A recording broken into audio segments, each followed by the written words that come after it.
Hello there, all you wonderful, beautiful ladies and gentlemen of the internet. Is I here, boy, your Husky Warrior 921, bringing you my hands and this console here, the Nintendo 64, the Fun Machine. Yes, folks, we're finally at the last episode of the fifth, the fifth generation of gaming. Next episode will be on the sixth generation of gaming. But I'm getting ahead of myself a little bit because today, this is a very monumental, phenomenal machine. But it's also a very awkward and strange one, but it is a good one. And for me personally, it's a very nostalgic one. I never owned one, but it is still a very nostalgic console for me, until now at least. But as a kid, I never had a Nintendo 64. And we'll talk about that in today's episode. So, yes, this console is very awkward. For Nintendo's first 3D machine, a very strange controller, and a very... even the console looks kind of weird, but nothing about it looks or feels wrong. It just because it's odd. This console is like a really good example, a really good physical example of just because something might be strange and awkward and weird doesn't necessarily mean there's anything wrong with it. And that's somewhat true about this console. So it has these weird things inside, these weird advertisements it had going on. I don't know why Nintendo did all this, but it's kind of cool. One, the machine. Experience and surpass 64-bit graphics and CD quality sound running on an awesome 94 megahertz. CD quality sound? Yeah, right. But okay. I mean, the quality sound is pretty good, so I guess they were somewhat right about that. And there's all this if you want to read it. To the controller.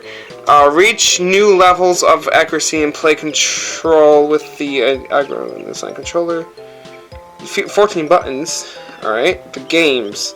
Graphics put you in real time through the environments. Get ready for speed and excitement.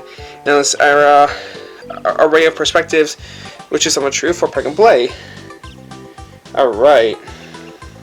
Well, you can have your Nintendo 64 and Super NES connected to your TV simultaneously. That is true. They do both have the same back plug-in, but that's not very practical when you think about it. We should, Nintendo didn't really think about that at the time. It was just a bump in the road.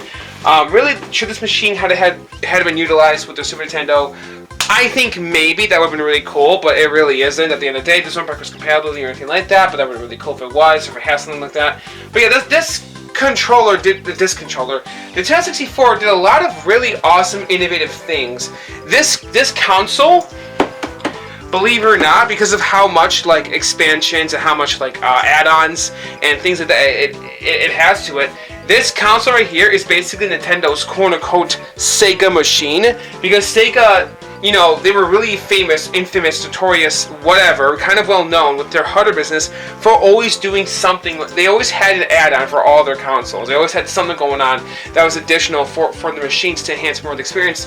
Most noticeably and famously was the Sega Genesis, was the one that really, or the Sega Mega Drive was the one machine that really, put that in the forefront. The Dreamcast has some add-ons too. The Saturn kind of had some, but it was very it wasn't as in your face. It was more fun little things inside to help enhance your experience.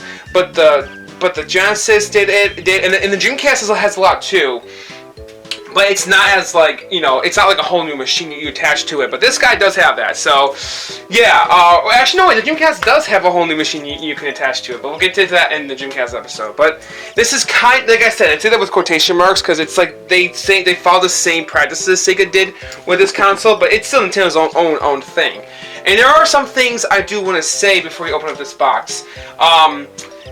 First of all, it is very strange that Nintendo decided to go with the cartridge slot idea instead of the CD idea, or instead of doing compact discs or CDs like Sega and Sony were doing, and Philips and which they worked with Philips, right? Yeah, they did, and Panasonic with the 3DO. Everybody was doing CD, except for Atari with the Jaguar and Nintendo that I can think of.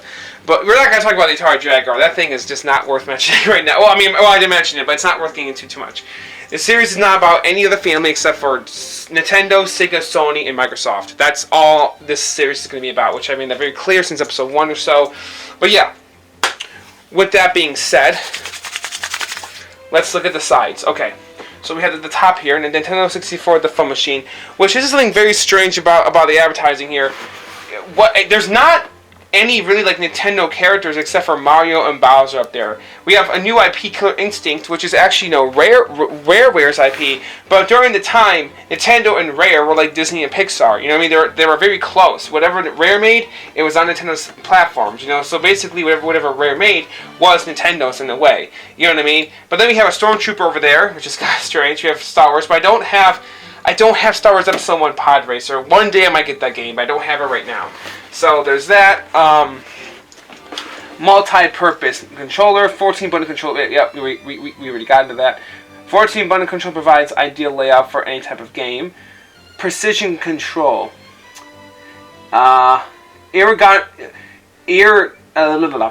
Ergonomically designed controller featuring 14 buttons and electrical stick. Wow, they keep letting you know it has 14 buttons. We get it, it has 14 buttons.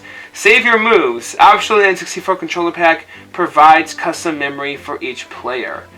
Well, okay. We'll get into the expansion pack later. Multicolor. Well, the expansion save memory card for the memory card. I'm not sure exactly. We'll talk about that guy later, like I'm trying to say. Okay. Multicolor. Choose from a variety of colors sold separately. And we have the back of the box, which is very expansive. Like, we have Pilot Wing 64, Mario 64, Killer Instinct Gold, Star Wars Shadow of the Empire. All portrayed here on the back. Look at this ginormous. Look at that. Look at that very colorful looking back. It doesn't look like much. I mean, what I meant to say is it does look like a lot, but in actuality, it's not as much as it may look. It's just 4 games being portrayed, but there's a lot to read there and everything. I'll try to. Oh God, can I get all that into frame?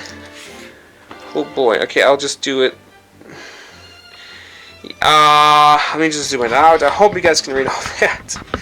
Okay, you know, I might do it like this here. Do some zoom-ins right over here. If you want to read all that, go right ahead. I'm not going to stop you, and then go down. Do a bit more zoom in. You might hear some crankiness, or not crankiness, some like creakiness with the tripod. Alright, go to the right.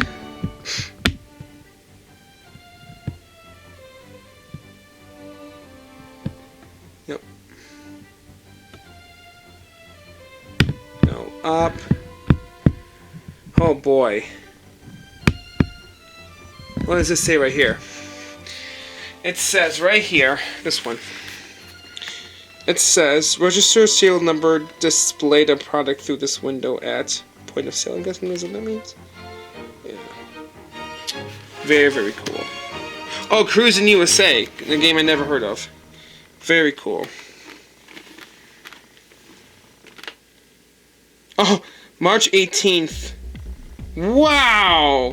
Almost like, holy crap! 1987, okay, that was, oh god, that was, 25-ish years. That was about 25 years ago, I think, right? Holy crap. I'm pretty close to the mark with filming. Today's the 31st. Tomorrow's April Fool's Day. Holy shit. I never noticed this date before. Holy crap. That's crazy how like close it is to, like, you know, when I'm making this video. 25 years later. Kudos to the original owner of this box, which was separate from the machine. Seriously. And then the other, whoop, don't want to drop. My apologies. I accidentally turned off the camera. Not being very professional today, am I? Oh well. Anyways, and here's the other side of the box. And then my dog's gonna start barking like a maniac, probably. But there it is. And now we're gonna get into it. So, the reason why it's such a big deal why Nintendo didn't do disc-based for this console, a part of it has to do with one of their long-time running publishers, aside from Rare, that jumped shipped from Nintendo and it decided to join a different company. And that's something we'll talk more about later in the episode. But it has a lot to do with this console. And I do want to talk a bit about the Nintendo... I do want to talk a bit about the Nintendo 64 DD disc drive. It was a add-on machine for this console, which is crazy, stupid expensive. If I remember to, I'll put up like eBay listings, like maybe here in the video or somewhere, of how much they cost. Yeah, they're ridiculously pricey. There wasn't a lot of software release for them, so they're not really worth it. It's not something I think I'll ever own. No, it's just not something that I'll never make that kind of money to own something like that. At least I don't think I will. So if I ever do, that's lucky of me. But that doesn't mean it's really worth it. You know what I mean? So I might actually, but it's not worth it. It's just kind of pain in the ass just to do all that. So we'll mention the Nintendo 64 disk drive later. In a game that's kind of important to do that to that machine that I really love, and I'll give you a big hint. It's a game that I mentioned very recently on my channel. So with that being said, we'll get to that discussion near the end of this video. So I'm kind of going all over the place. I'm sorry, and I also want to say this episode might be one of my longest yet. Besides the PlayStation one, this might become my other longest one I've ever made. So I'm banking on the Dreamcast one being like the biggest one, but this one might be the other longest one. So with that being said, let's get the console out of here. And speaking of awkwardness, it was hard for me to freaking like box this back up for the controller. It was awkward to box up the controller. Hopefully it doesn't fall so I can show you what I'm talking about in just a moment. But there's the console, and right underneath it I put the AV cables, which I'll show you in a second. Okay, so this controller right here was a pain in the butt figuring out how it went into the box. I think I did it right. I don't know, I tried boxing it up like this, whatever, but like nothing was like, it didn't fully fit unless it was boxed up specifically like this. This way, oh shoot, shouldn't have done that. Okay, there, see, yeah, it's fitting. Even the cord has like a little bit of slack right there at the top for it to like go in. So I think I did this right, but I don't know. It's just my educated guess. But like even the little handles here fit in everything. Any other way I put this controller in, it wouldn't fit. And now that I look at it, like at the styrofoam molding, yeah, it does look like it actually goes in like that. But there's a strange space down here, and there's like a, you know what I mean? So I didn't really understand like how this is gonna go. Plus, this is kind of curved where I think the top could go right there. So I was like, what the hell am I doing? So I think I figured it out. But anyways, here's the machine, and I kind of cheated here because it doesn't. I didn't box it with everything that it came with technically, and I'll show you in just a second what I mean by that. And yeah, so some of you out there might have a good theory and I have a good feeling of where this is going. I'll give you a hint. It's hidden inside of the Nintendo 64. So yeah, that's my hint. So we'll go from there, but here's the console itself. Here's the front, Nintendo 64. It has a bit of a strange shape, but you know what? It's very nostalgic, very, very loved. Believe it or not, this is the second game console I've ever seen in my entire life. And that is huge to me. It's very nostalgic, has that a lovely familiar on and off power switch, the reset button, the memory card, or the memory expansion, which originally it came with the black one that was just its normal expansion. However, this is the big secret, so I'm going to reveal now. These were practically standard. These are required to get if you ever buy a Nintendo 64, the expansion pack. And chances are, if you ever get a Nintendo 64 at a garage sale or just somewhere more like local, chances are that Nintendo 64 will have one of these inside of it, an expansion pack. But for some reason, for me personally, this is the second time I bought one of these in like a long. The first time I bought one of these was back in 2014 or around that era. Yeah, around that time or so. I think I've only bought this console twice in my life. I think so, but for some weird reason, it was really hard to get an expansion pack. I thought these were just standard to like come with these consoles, but they're not. They're kind of hard to get, like on the side, and they're kind of pricey too. There's decent third-party ones I think you can get, but this is the official real deal. And they're a pain in the butt to get out of the console. I had to use a bar knife to get out the original one it came with, which I forgot to grab it for this episode, but I'll go grab it in a minute to show you what it looks like. But yeah, the expansion pack that will basically help for the entire library of the N64. I think, are there any games out there that like won't work with this? I remember hearing that there are, like, there's like one game, but I don't believe I own it or ever will. So I'm not that worried about it. Mostly, this thing 99% of the time is good. It's like more memory for your console. It's like basically putting more RAM inside of your like PC. Like, why would that not be a good thing, right? So I don't think it really fucks up with anything. Or like the RAM cards for the Sega Saturn, same idea as this, except it's permanent. You know what I mean? You don't have to take it out. And then on the bottom here, we have this slot right here, which is exposed at all times. I don't believe it did it have a little plastic like thing to it, because it looks like it does, but I don't remember, because this is this is the second time I bought one of these consoles. I remember the first time I got one of these, this was exposed too, years ago. So I don't know. Nintendo was kind of, did it come with a little plastic like a little plastic like cover here? I think it did, but this slot, this this not slot. Connector right here was designed for the Nintendo 64 disc drive, which never came out in the US. It was very short-lived in Japan. That's whatever. There's the big old AC adapter slot right there, the AV cables, the 1-800 number, which I believe that's the one Nintendo still has to this day. They never truly changed it. I believe it's always been the same one.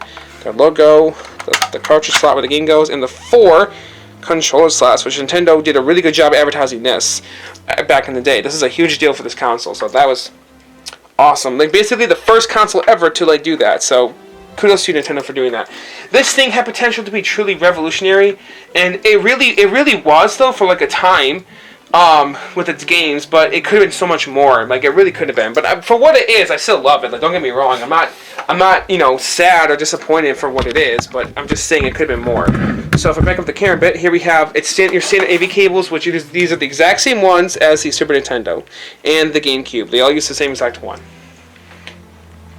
Here we have the controller, which we will talk about this guy a lot more later, but basically 90% of the time you'll be holding it like this for your games. You barely ever use the D-pad or the L button.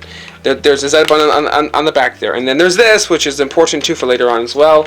I'm pretty sure most of you out there watching this are very familiar with the Nintendo 64.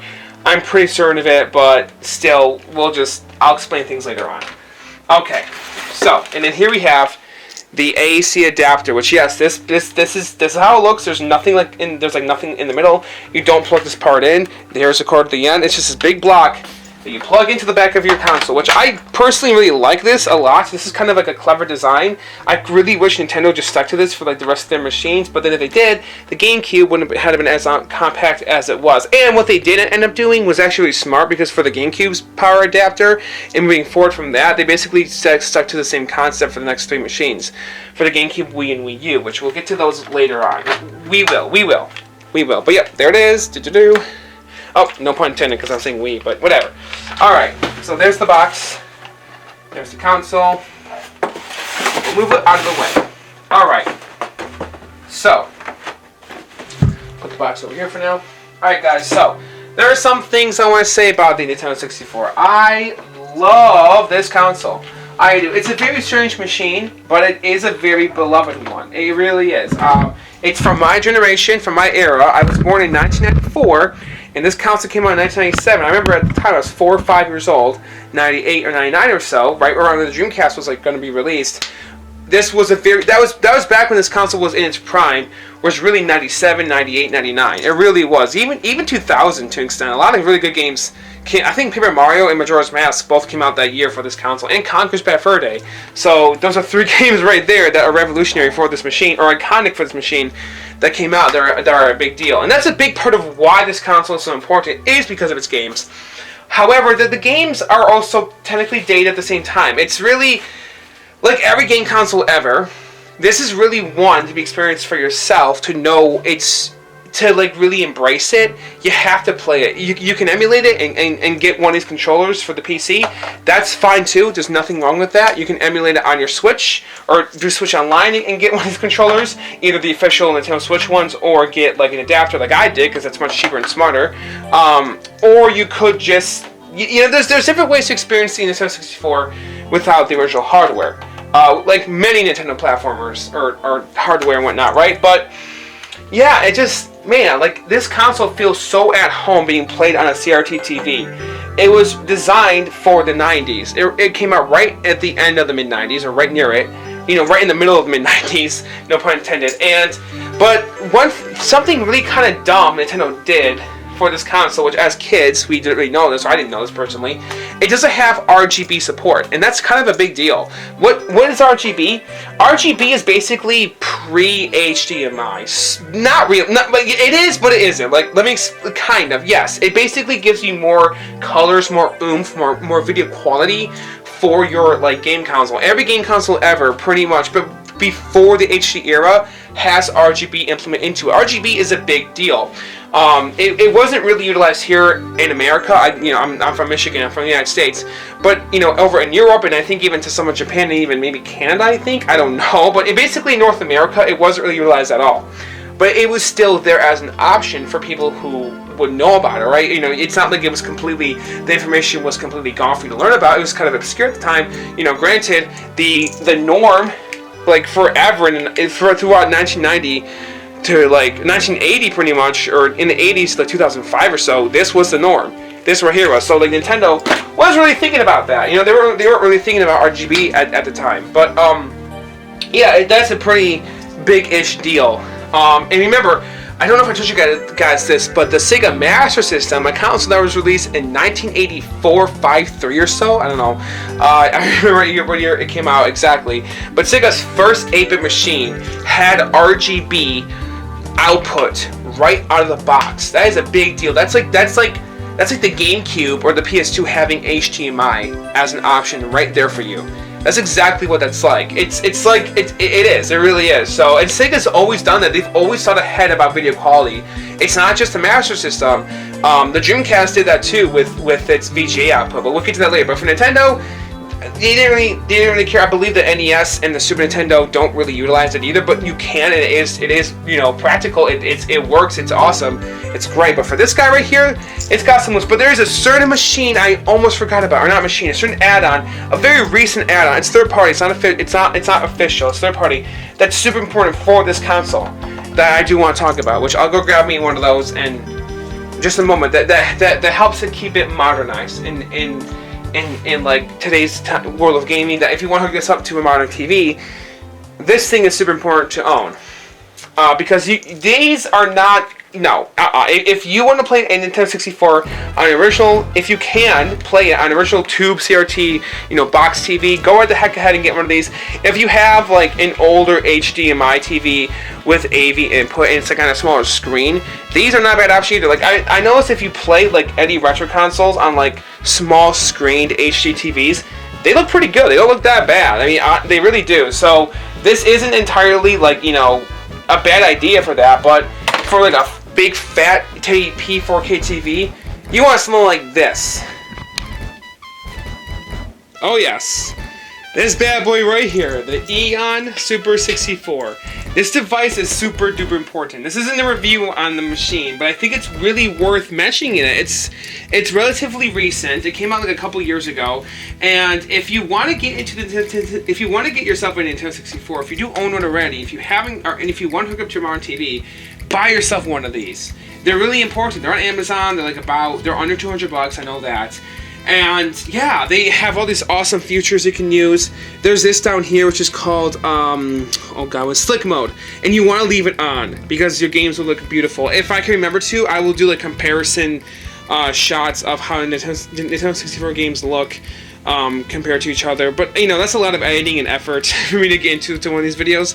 So if I don't get around to it, I'm sorry, but maybe while I'm talking here, if I can remember to, I will try to compare it to the Switch, Wii U, and the original hardware, the Switch, the Wii U, and the Switch. Now, I could also do the Wii, but my Wii is kind of funky with the way it's... Okay, well, actually, maybe I will. But remember, though, I don't know if I'm going to do all that, but there are a ton of review videos out there on this guy showing you folks out there how this works, how the Super 64 Eon looks compared to Nintendo's other, like, you know, virtual console, like, visuals, you know, like the way how the games look. Now, to be fair though, the Switch is doing really, really great with Nintendo 64 emulation, so you don't have to stress about it too much. If you want to switch you're pretty much good to go. But if you want to also, if you have a powerful PC, if you want to emulate N64 games, you're good to go there too. But if you want a game on the original Nintendo 64, my dog's going crazy. Get one of these. It's so worth it. So worth it.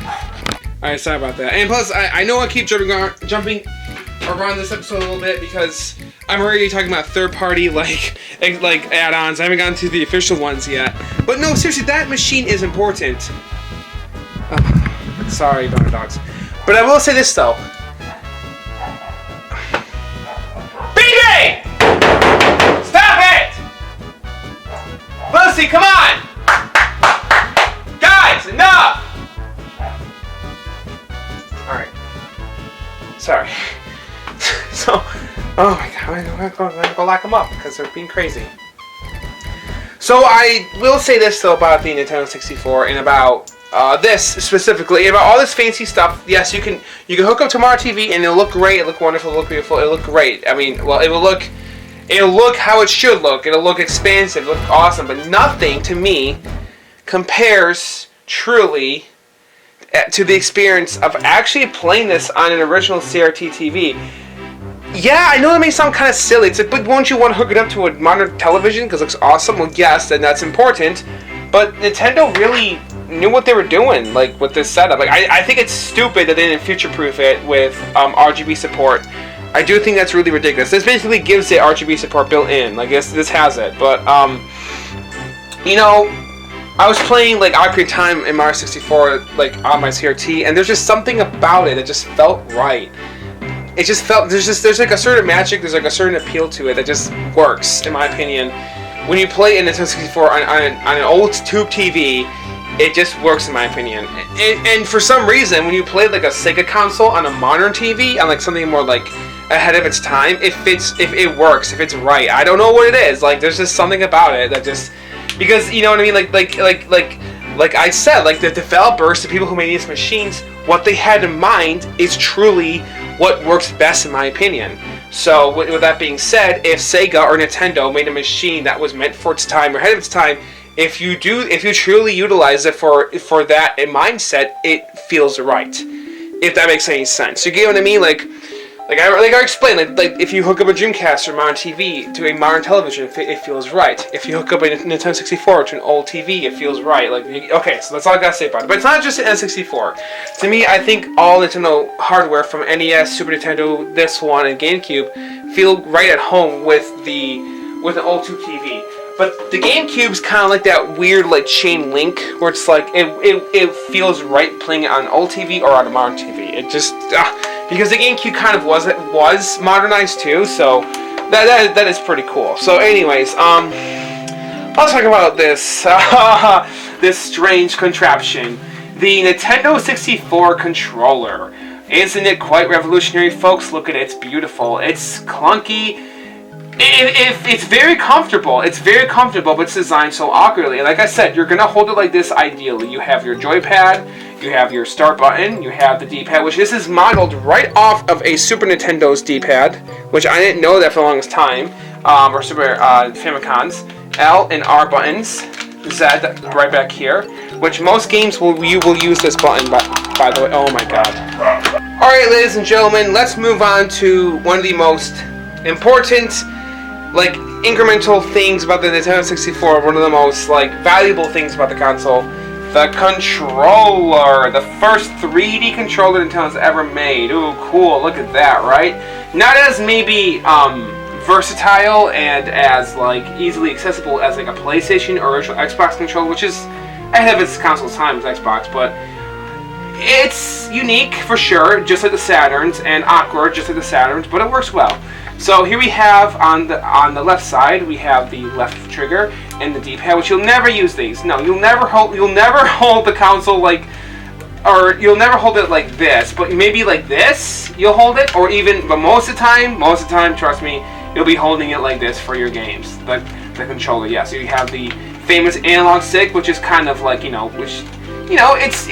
is what it is. It works, but it's easy to kind of fall apart after a long time, but I never had a situation where a Nintendo 64 controller was truly like dead. I've had ones with like wiggly control sticks, but they still work really well. The start button here and in the middle, the A and B buttons, the iconic C button camera right here. You have your up, down, left, right buttons, and you have your right button, and of course the iconic Z or Z button on the back here, which you'll use after most of the games. Mario 64, for example, you hold forward, ZA for your long jumps. One of my favorite things to do. And of course Z targeting and Ocarina of Time, which, yeah, this controller. Okay, so I'm gonna say something about this controller that is also very true for the Sega Dreamcast controller, which, to quote Adam Koralik, they're not perfect controllers, but they're designed for their games, like, perfectly. They're designed for their consoles, and they're designed for the games they were made for. Or the games were made for these controllers, vice versa, one and the same. Which can be, said about any console, sure, but, like, I'm telling you guys, you'll never complain when you're playing a Nintendo 64 game. You gotta use the controller. You're playing with it.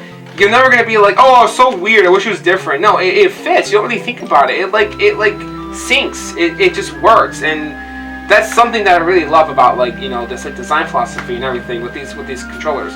But yeah, it's not perfect, but it's wonderful. It's beautiful. It's kind of like, yes, it is kind of like a beta Nintendo GameCube controller, honestly, but which is like a perfect controller. I love it. I think a lot of people out there love the GameCube controller, but it is dated. It is very dated nowadays. It does have its problems. It is beloved, but it's not perfect. It's very nostalgic for me, and even I'm just saying, there's better controllers out there than the GameCube controller. I'm sorry, there are, but really, it should be updated, and I think that would be like one of the best controllers ever made, which to me, the Xbox One controller is kind of that already, but whatever. I digress.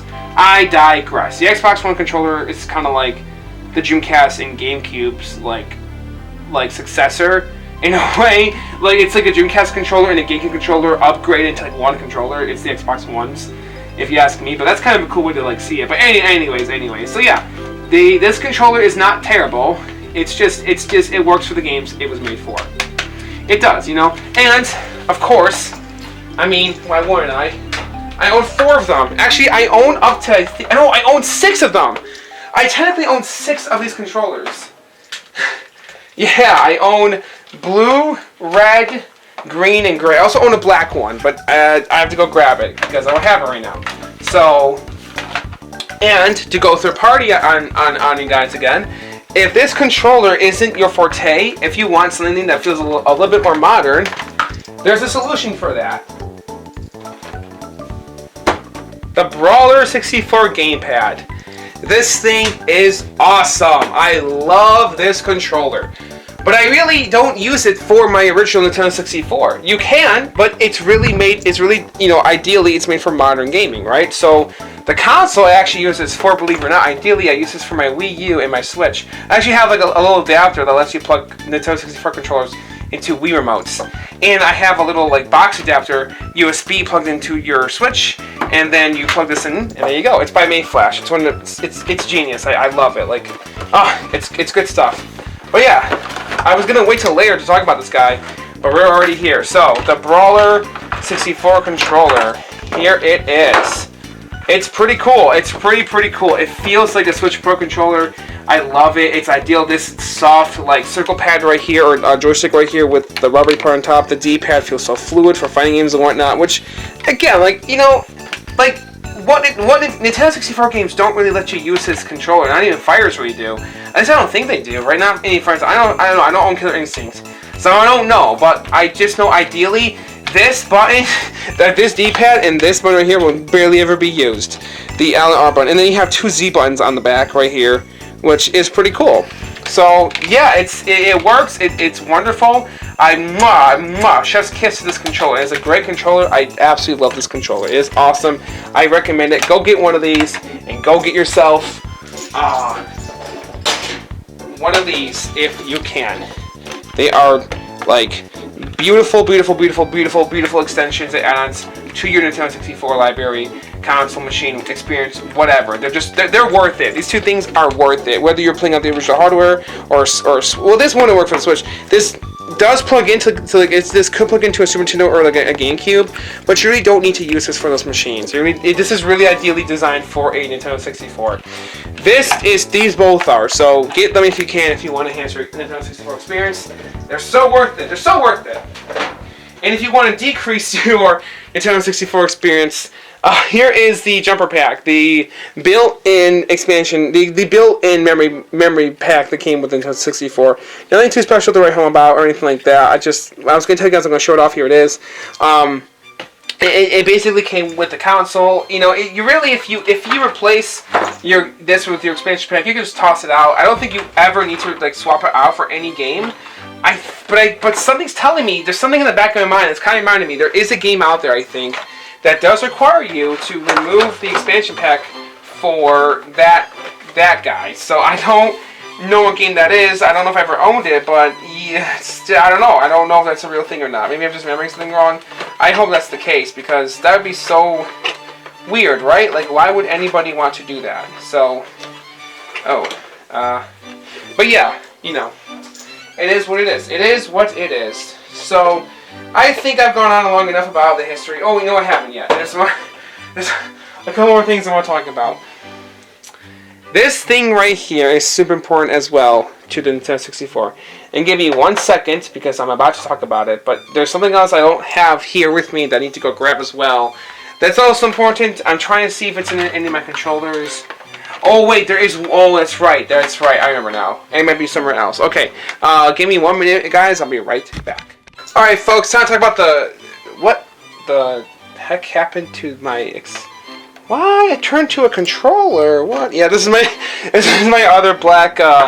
My other Nintendo 64 controller, the black one that I like, and I was gonna say, like, this is very aesthetically pleasing. Like, it's bundled with the gray one, but you just got all this stuff out of the way, and you just have the black one next to it. I mean, it works. It's cool. It looks dark and it looks cool. I do like this look, but that awkward design, man. Even with the black coloring, it's still there. But yeah, really, like one of my favorite people on YouTube, his friend. So this is YouTube content creator who I love, who I adore. I reference this man every now and then in my videos. Johnny Millennium, the Happy Console Gamer, is like the best YouTube content creator ever, in my opinion. He makes the best videos. When it comes to gaming, he definitely is. And his friend, Robman, shows up every now and then. And there's an episode when they talk about the Nintendo 64, how Robman specifically remembered during his experiences how he said that he had to get rid of the gray controller and get the black one for the console because it just felt right, it fitted. And I'm not really like that, but like, you know, if a console, 99%, 95% of all game consoles always come with a controller that matches the aesthetic of the console for its coloring. So why is the Nintendo 64 like really the only exception to that? I don't know, but yeah, the coloring just doesn't fit. Gray and black, like it works. It's like Batman coloring or something, but you know, okay, like it works. This isn't like wrong. You know, when you think Nintendo 64, this is what you think, right? You think gray controller, black console, the charcoal look. It's just there. But look at this. This is straight up a charcoal black controller, and I don't know why it wasn't bundled with the machine. It's very strange to me why they chose the gray one and not the black one. I don't know, but that's whatever. So anyways, I'll put the black one here. I'll put the gray one here. There you go, to really bother some people out there that are like, it looks weird, but whatever. Anyways, here we go. I was being silly, but here's the controller pack. Which this is supposed to utilize memory for some of your games. I don't exactly know what this is for, but I do know a bit about it. I do think it's basically a memory card for games that do work with it. But it's kind of like a RAM or a memory card. It's kind of like that. I don't know. You put it in the back of your controller here, and it does give the game like extra memory data, whatever, or something like that. But yeah, I'm not sure because most Nintendo 64 games have built-in memory already, and I thought this would be like a memory card you can use, which is why I bought it. You can, you know, put your saves onto it, but that's not how it works. But this bad boy right here is definitely worth talking about. Before the Dreamcast did it, the N64 did it first. After the PS1, I think the PS1 technically did it first. I'm not sure who had Rumble first. Maybe Nintendo did, I don't know. I can't remember. It was one of the two. It was either Sony or Nintendo that did it first. But here is the Rumble pack. And yes, this thing is like, it's crazy how it rumbles. It is awesome. I love it. It's very nostalgic to me. It's great to use this thing. Growing up, though, I didn't really use rumbling in my games. Growing up, we had the GameCube, and we had the WaveBird controllers, and I don't remember ever owning the original quarter controller. I think my parents straight up just got rid of it. They either threw it or sold it off to buy 4 WaveBirds. They bought us 4 wireless WaveBird controllers. They did. And so growing up, you know, for like 5 years of my life or so, I didn't have a game console with Rumble, so it was very alien and strange to me when the Xbox 360 did it. That was the next console, and the Wii, I usually turned off rumbling. I'm like, rumbling's weird, I don't like it. But nowadays, after my high school days, for some reason, ever since I turned 18 to now, the past 10 years of my life, I've been basically embracing rumbling. I'm like, rumbling is not that bad, and slowly over time, I have been embracing it. So I do love rumbling now for sure. It is awesome. Like, you know, whenever you use it for your games. But yeah. Speaking of games, I think it's time we finally get into the games. So, yeah, I think it's finally time we talk about the fucking games for this series, the Nintendo 64 game library. I think it's super important we finally get to that. So, with that being said, ladies and germs, here are the Nintendo 64 games I own. I'm not going to go over all of them. I am going to go over a lot of them, though, and I do think there's also a bit of an extra segment I'm going to do at near the end of the video, is that I'm going to talk about games outside of the Nintendo 64, but they do tie to the console in some way. This is a very new thing I'm doing. I might do this for the Dreamcast episode as well, to go back to some Saturn games, but I don't know yet. Probably not. This might just be a one-time thing when I do this. Usually I don't do this kind of thing. Usually it's just like, okay, here's the console, here's the games it's for. But there are some games I do truly believe really should be talked about when you mention the N64, and that are not released for its console, but they were either going to be, they are revolved around it in some way, so I think that's very important. And again, I don't have a Nintendo 64 disc drive, and that kind of connects to this thing I'm doing at the end. So, okay, so the first game that we gotta talk about, man, I was gonna say this one for last, but really, this one is like the prime game for the N64, and you really can't go on without talking about it. And I'm pretty sure in this segment, before I show what the game even is, I'm putting in the music, and you know exactly what it is. It's recognizable right away. It's iconic, it's huge, it's important, it is a big deal. It wasn't bundled in, and it should have been, but without further ado, that game is the legendary, the iconic, the huge, the first 3D platformer Mario adventure ever, Super Mario 64, guys. That's right. Yeah, I was going to wait till way later to talk about this game. But this game, to me, is super nostalgic. And I want to talk about it a little bit, because I have some fond memories of Super Mario 64. Yes, this is a game that I actually got to experience as a child. This isn't a game that I bought as an adult, got to experience for the first time, or my early adulthood, or late teen years, and got into it and I loved it. No, this is something that I'm really familiar with. I did buy it again for the Wii Virtual Console from my nostalgic memories, but a really close childhood friend of mine had this game. Actually, two childhood friends of mine had a Nintendo 64. One of them I'm still kind of friends with today. The other one, not so much. But he had Banjo-Kazooie. I believe he had Mario 64. And I remember that's. Oh, actually, I'll tell the Banjo-Kazooie story later. But one of my friends had Mario 64, and I remember being in his bedroom, sitting there on his bed with him or on a chair or something. And I watched him play the game. And I think he gave me a tune after he died. I was like 5. I think I was only 5 or 6. Maybe I was 4. But yeah, this is the first time I think I ever saw Mario. Was this game. And it just, oh my gosh, so many fun memories. It's such a beautifully well-designed game. It is not perfect, no, it is frustrating, it is dated in some ways, but it is so beautifully designed perfectly for, once again, this goddamn controller. In this game, I like bread and butter. I'm telling you right now, man, when you want to play Nintendo 64, this is like the game you're going to want to play. Like, everybody out there who wants to play it in Nintendo 64, and who wants to play its library, who wants to play its games, they go right to this fucking game first. Like, most of the time. Like, again, it's rare when you talk to someone or know someone who hasn't experienced Mario 64. If they've ever experienced a Nintendo 60 game before, usually it's this one.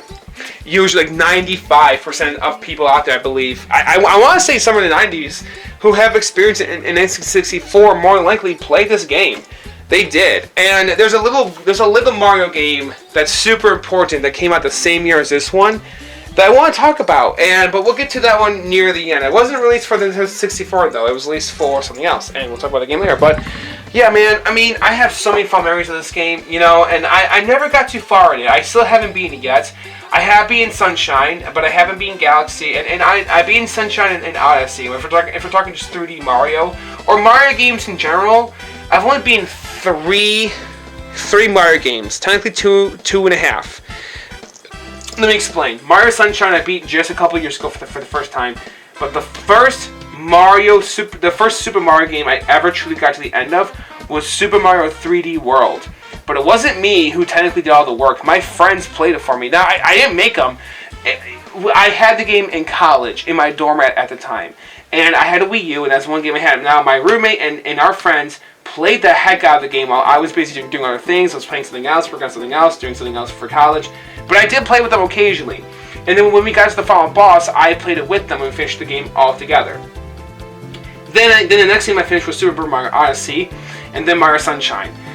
This one, though, however, I never, ever truly finished. And I really want to, though. This is one I really want to beat. And I'm getting near the end of it. I think I have like 40 or 50 stars in the game right now. I think I'm in the 40s. But for Mario Galaxy, I'm getting near the end of it too. I'm definitely past the 40s, or in the 40s for Super Mario Galaxy 1. I'm really excited. But we'll get to that game in the Wii episode. That game is incredible.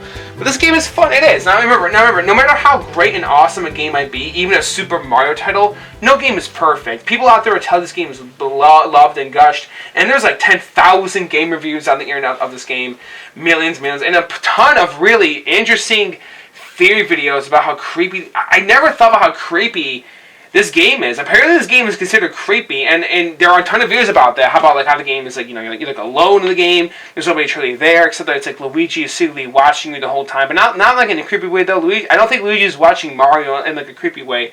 I think he's watching Mario in like a way that's like, I wish I could be there, but I'm not there kind of way. You know what I mean? But like, yeah, like this game is it is creepy when you think about it. Mario doesn't really have anyone except for the Toads, but like they don't really exist. The only world I feel that's truly vibrant, that feels like right, is probably Bob-omb Battlefield. And Bob-omb Battlefield and the Whomp's Fortress both feel kind of like, okay, like this isn't that bad. But the rest of the worlds in the game is kind of like, oh, this is kind of creepy. When people point out, you can really think about it. So this game is pretty fucking creepy. It just has a creepy, weird, empty feel to it. I don't know why, but it does. But it is a beautiful title. Go to the back of the box, shut it off. And there's something else I want to show you guys too. Before I move on. For these games, I did custom inlays, which, this isn't anything new, but I remember, like, I've been doing this ever since I first bought a Nintendo 64. I did these custom inlays. There's Peach's castle and Mario running towards it. It's pretty iconic. It's a fan art, I'm not sure who made it, but here's the game itself. And of course I have these, which these are awesome. These like sticker end labels. I have like every Nintendo 64 game ever for that. And of course I have this poster thing and this doohickey and the manual, which I love the image of Bowser Mario. I love that.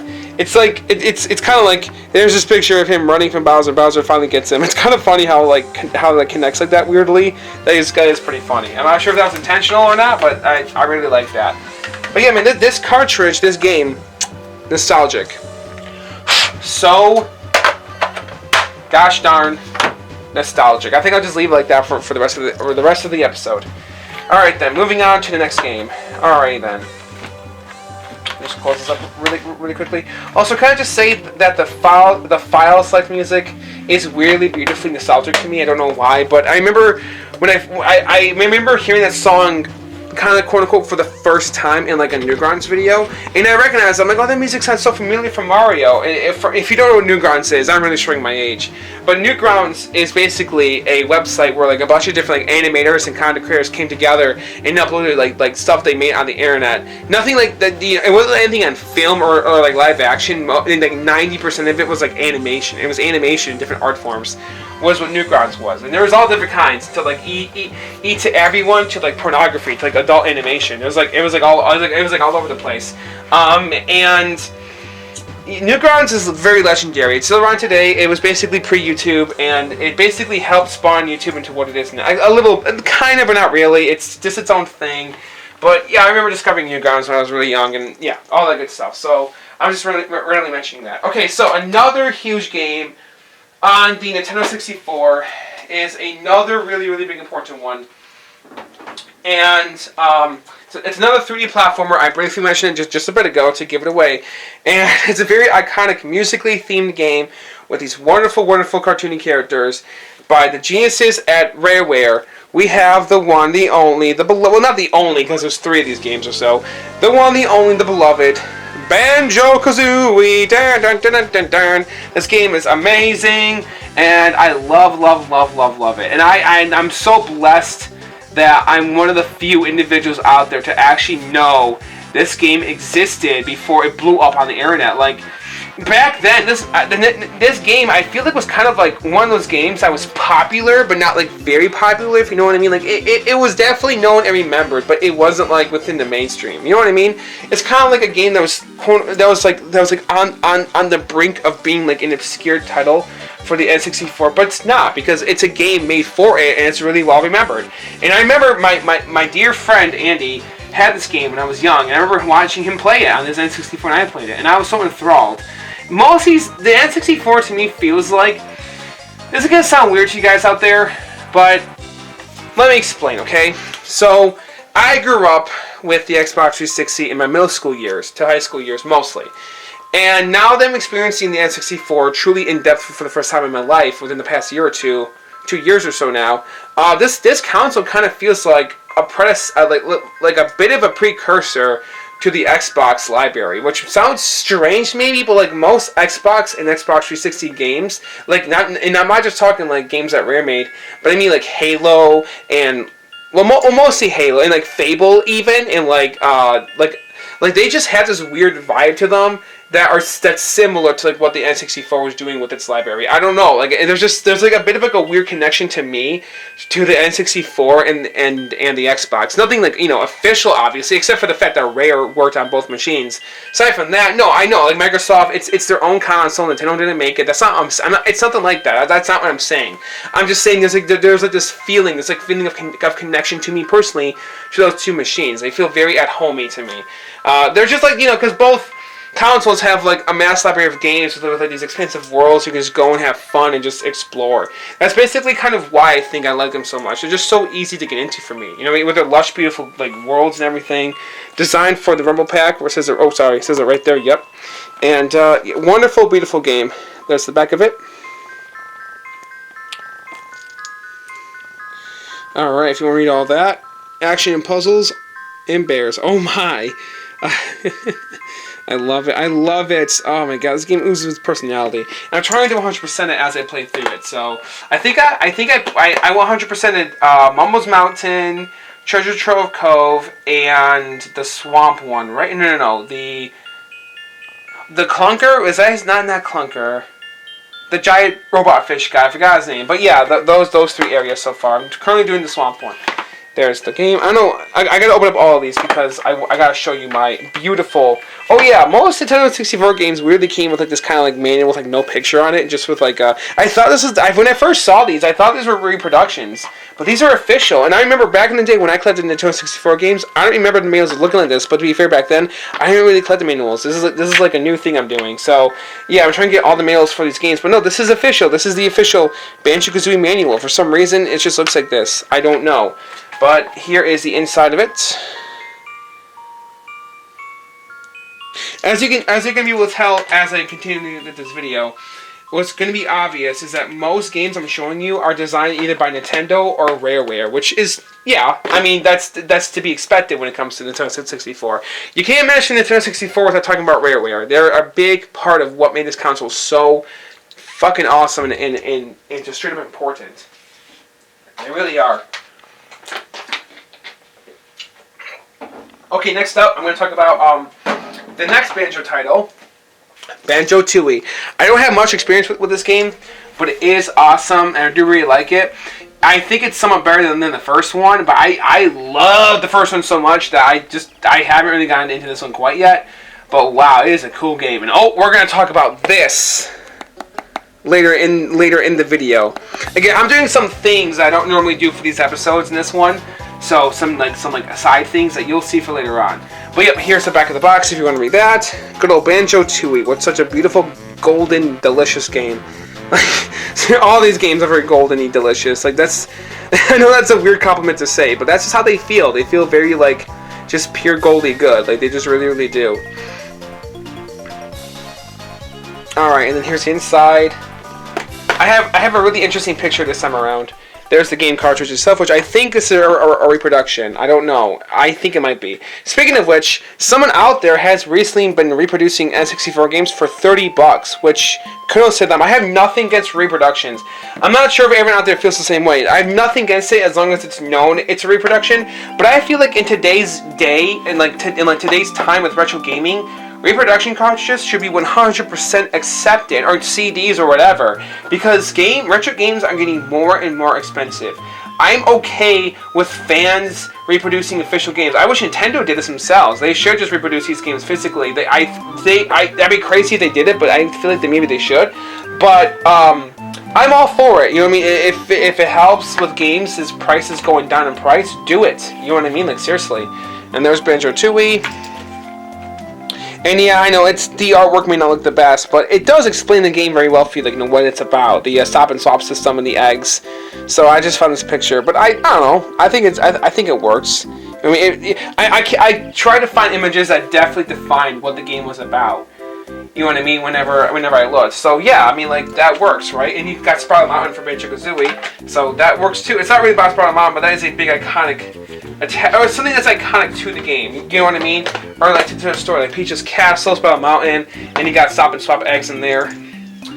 All right, this next one is going to be another. Let's see, should I do Rare or Nintendo? Let's see. Alright, this next one is Rareware's multiplayer phenomenon game. Actually, I have two multiplayer phenomenon games made for this console for both different reasons, both completely different playstyles, and both completely different kinds of games. But they both matter so much to this console, and they're both legendary titles for this console. And those two games are GoldenEye 007 and Super Smash Bros. Two iconic multiplayer Nintendo 64 games. But we're going to start off with GoldenEye. GoldenEye, man, I love this game. Oh my god, this game is so fun and hilarious. And that's something that the Nintendo 64 just did right. It just knew how to make games fun. Like, no matter how it was, it could have been American, it could have been Japanese, it could have been this, it could have been that. It doesn't matter what the aesthetic is. It's just fun, and it worked, and it was awesome. And this is obviously very American, yes, but that's okay, or Western. But that's alright. It's a badass, fun game.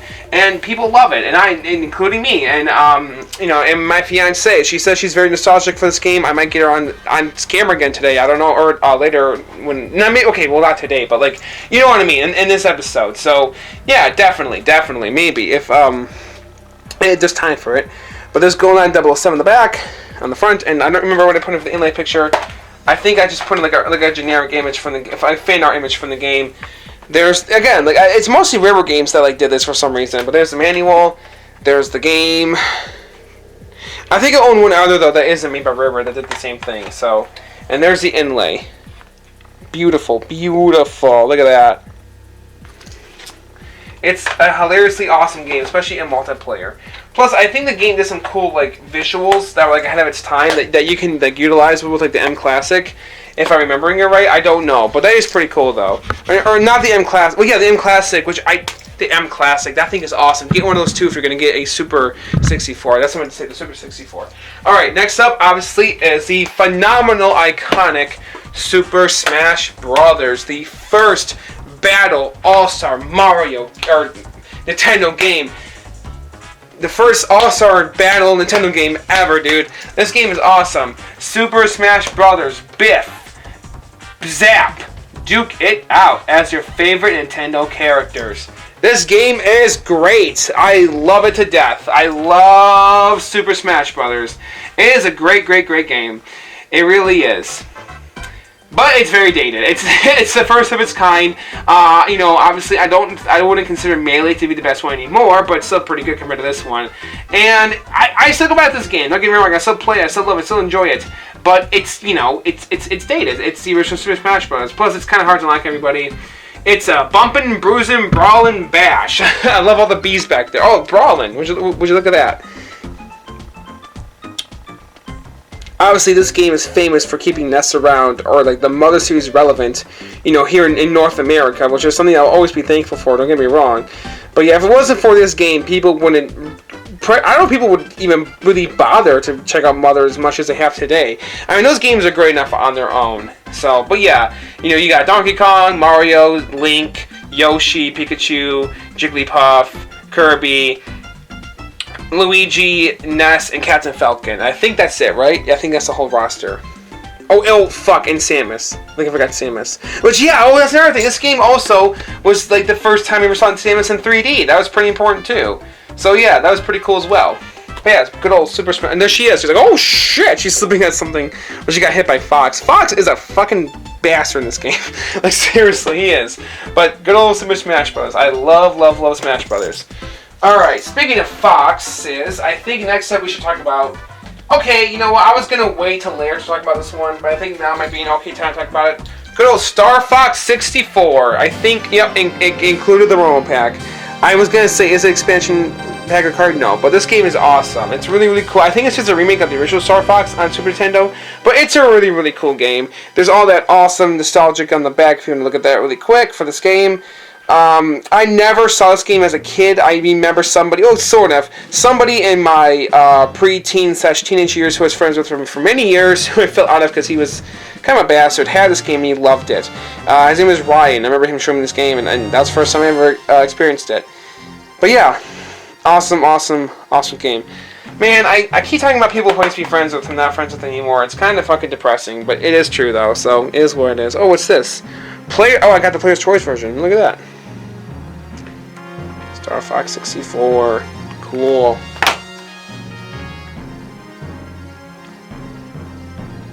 And of course, see, this game, like Mario 64, got remade for the DS library, which is awesome. And I'm sending with 2 other games that we're going to get to at the end. You know what they are. Come on, you guys know you guys know that I'm waiting till the end to talk about these 2 big iconic games.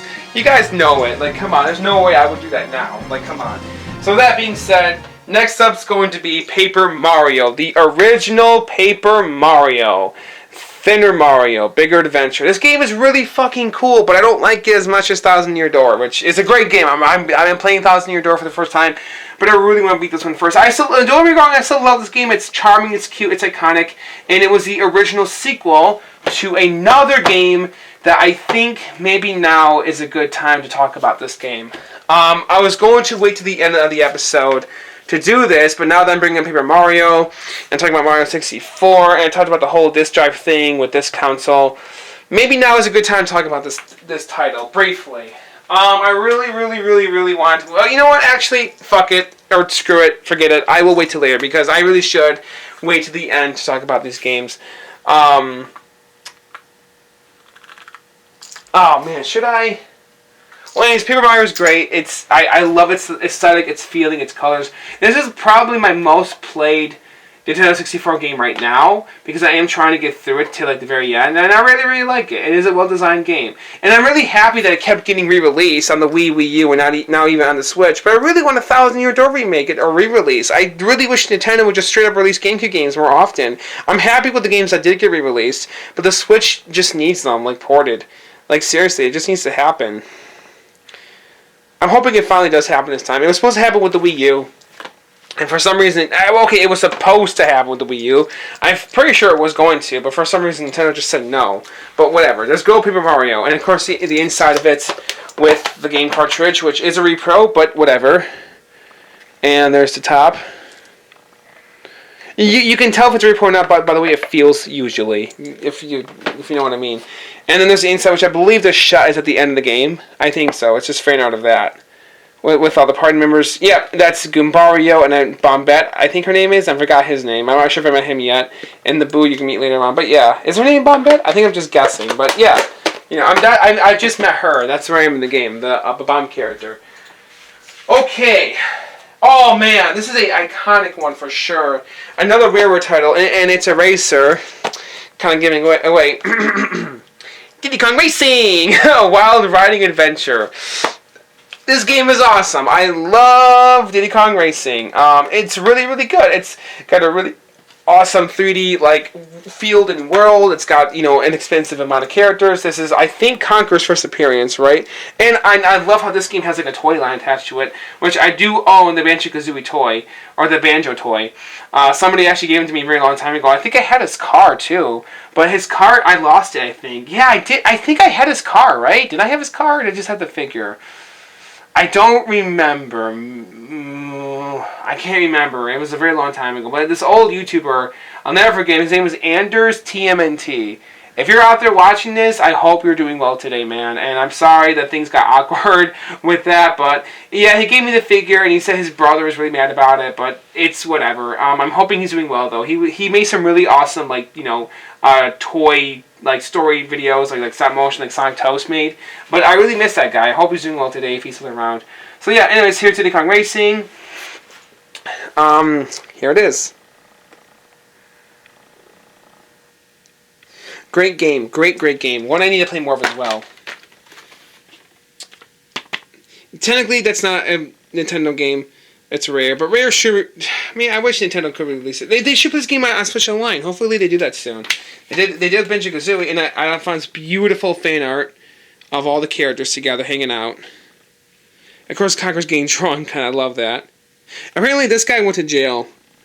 I think that's why he looks like that. I don't know. These characters all have a story behind them. It's kind of funny. And then there it is, Diddy Kong Racing. Badass. Great game. Great game. Kind of weird how there's no Kazooie and no Donkey Kong in this game, but it's whatever. That's very strange to me, but it's whatever. All right. Only a few more left to go. This one is one I don't know too much about, but it is a really cool, unique one that I do want to talk about. It's one my dear friend Alex, he loves this game, and he recommended to me. He told me he couldn't get enough of it. I played it with him. I played the multiplayer with him. I don't have much experience with this game yet, but it is very cool and very unique. It's one I want to get more into.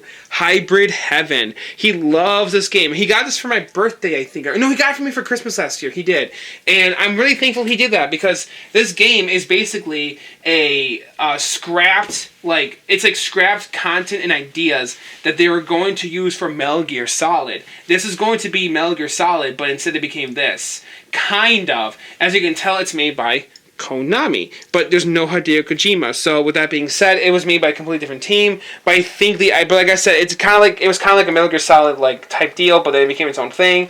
It got released on the N64. It's like a fighter with RPG elements, kind of. I don't know, but I remember. I don't know quite how to explain it, but it is a really, really cool game. So pause it here if you want to read all this on the back.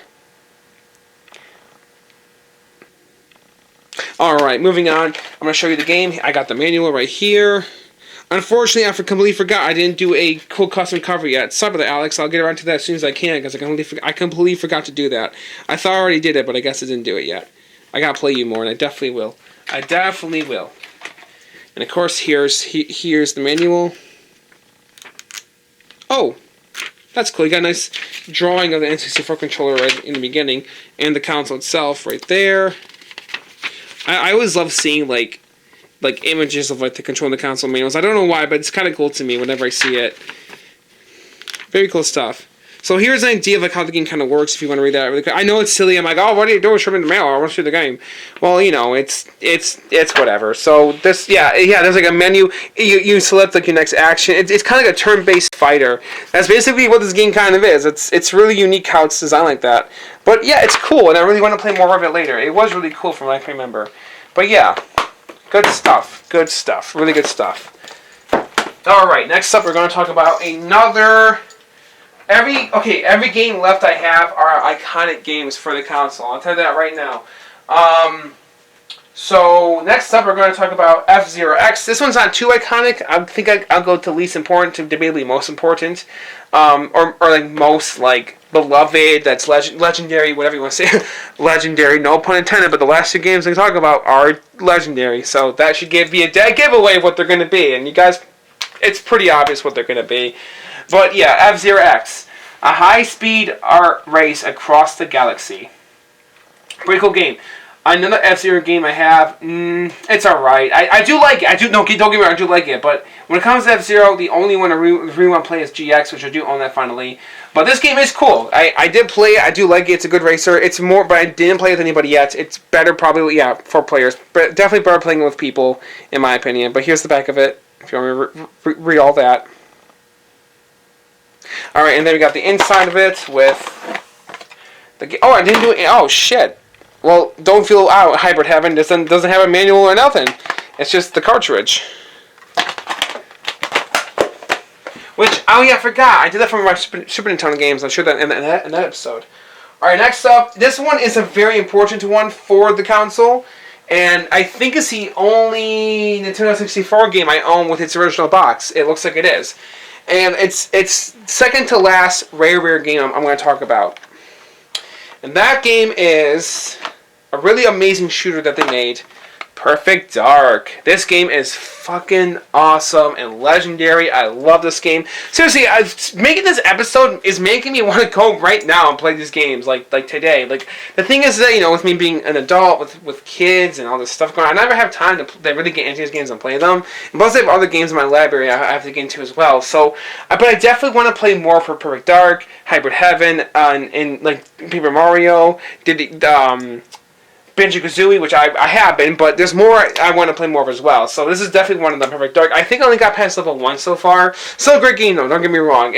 It's awesome. It's definitely an IP I wish could get revisited, or there should be a remake of this game. This game should be remade. I know we have Perfect Dark Zero, I think it's called, which is the sequel, which wasn't the best. But this one needs a remake on today's platforms. It really does. Or at least Nintendo, Rare, re-release this game. Please. Oh, they did on Rare Replay. And that's my dog going crazy for some reason, so I don't know what that's about. Alright guys, so yeah, Perfect Dark. Here it is. Here's, oh, sorry. I had the camera. Here's the box. And it says right there, expansion pack required. Only a few games say that. I think another one will show off. Oh no, never mind. This might be the only one that really says that. And Donkey Kong 64, which I don't own that one, but... yeah, I do have it in my Wii U. I think I have it in the Wii as well, GK64, but not on the Nintendo 64 original. Sorry, guys. That's an honorable mention game I want to talk about more later. Obviously, that I don't own yet. Compatible with the 64 controller pack. Yep. All the good stuff. And yep, 1 through 4 player simulation. Here's the side of the case. This is Perfect Dark all the way through. There's our eyeball with that phone number on the bottom. And I see. Without it, can you play the main game? No, you cannot.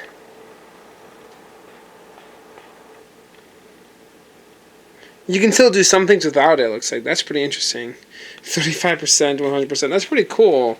How it tells you all that. There's the back if you want to read it.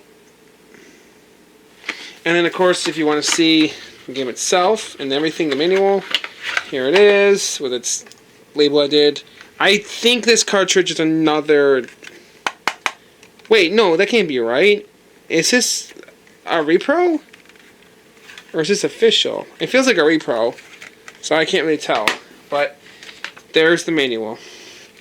So yeah, it was basically rare games that did all that. Oh, that's cool. Look at that. The N64 controller right in the center. That's pretty cool. But yeah, yeah, it's really just Rare who did those weird, like, yellow pictures with the N64 console. For some reason, I don't know why they didn't just do images. That's so strange to me. Alright, so now there's one more game I want to talk about for now. I'm not sure when we do after that. But this next game is Rare's last iconic game on the it's not their last. It's not the last game. I think this is the last game they released. It's the last one I own. I think they also had Gemini Force, but I don't have that one, unfortunately. But this one I do have, and I'm struggling to put this game away. Give me. Hold on, jeez Louise. It's so professional, right, guys? Come on, I think it goes right. Yeah, it goes right there, and then it goes like that. And then put the main one. Okay, alright, so this next title is a really important but funny one. And I'm pretty sure a lot of you out there know exactly what game this is. And what's funny enough? PewDiePie, the most famous Let's Player on the planet, has played this game. Why, I don't know, but he did. And he really should do more games that are rare and iconic like this one. And I wish bigger YouTubers did more stuff like that, where they play something like Earthbound or Shenmue, or like Chibi Rope. Chibi Rope would be strange, but yeah, or I don't know, like the Mother games, the Shenmue games, or more Dreamcast games, like Inside of the Sea Man. But this game right here is definitely a really big, important one, and it's controversial, but everybody loves this game. And that being said, it is Conker's Bad Fur Day. hell to the yes to this game. This game kicks so much ass. I love this game. I never finished it before, but I did watch the entire playthrough that PewDiePie made. And it tells you right there, it's in big bold letters, this game is not for anyone under the age of 17. You see, it's right there. You can just, it's right there if you just see it. But yeah, there's the 4-play controllers, rumble pack, the back of the box. I love this game to death. I also have the Xbox remake, which we'll talk about that game more later. Which the Xbox remake is debatably controls better than the original. You know, for the first, the single player mode is awesome, but the combat's kind of awkward. Which we'll talk about more about that later. But yeah, there it is. The Xbox remake's not bad. I will definitely say that. And there's that weird yellow color manual again. But yeah, there it is. Conqueror's Bad Fur Day. There's my beautiful insert when they're at the bar hanging out together. And I think that might be his Live Reloaded look, or his outfit, but he looks like the original model, so they kind of mix it together. Which I think that's, yeah, I think so, but that is pretty cool. Like, you know what I mean? Like, these look like HD Nintendo 64 graphics, or like, you know, or like an FMV version of like how they would look. But yeah, you know, beautiful game, beautiful game. I forgot it has a bunch of hilarious movie references. Oh yeah, that's definitely a Repro cartridge. I can just tell right away. This cartridge is fucking expensive, so give me a break, alright, for this game. I'm very heartbroken because an old friend of mine, he gifted me this game and I ended up selling it, and I can't believe I did that. Ah, man. But yeah, it's whatever. I sold a lot of games people gave me, which is very heartbreaking. There's only one or two games I owned that Janelle ever got for me that I never got rid of truly. There's a lot of games she got for me that I think I kept actually. I don't think I ever sold anything she ever got for me that was a game. But okay, so, but anyways, aside from that, so, alright, so there's 3 more topics in this video I want to get to. One of them has to do with these games. It's just 2 more games I'll talk about. So I'm debating what I should do next. Let me see. Okay. Actually, you know what? I made up my mind. So, alright. Hey guys, I'm back. Sorry for that weird cut. If there was one in the video, I'm not sure, but I'm back. I didn't technically go anywhere for the video. But anyways, these next games are going to be the last ones I talk about for the N64 that were released that I own. And of course, those 2 amazing titles are none other than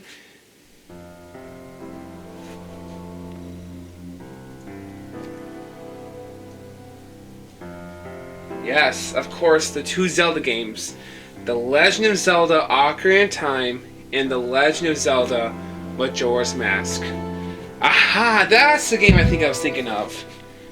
Expansion pack required. I remember, I own a game that has that on it. Besides maybe Donkey Kong 64, which I actually recently picked it up. I haven't tested it out yet.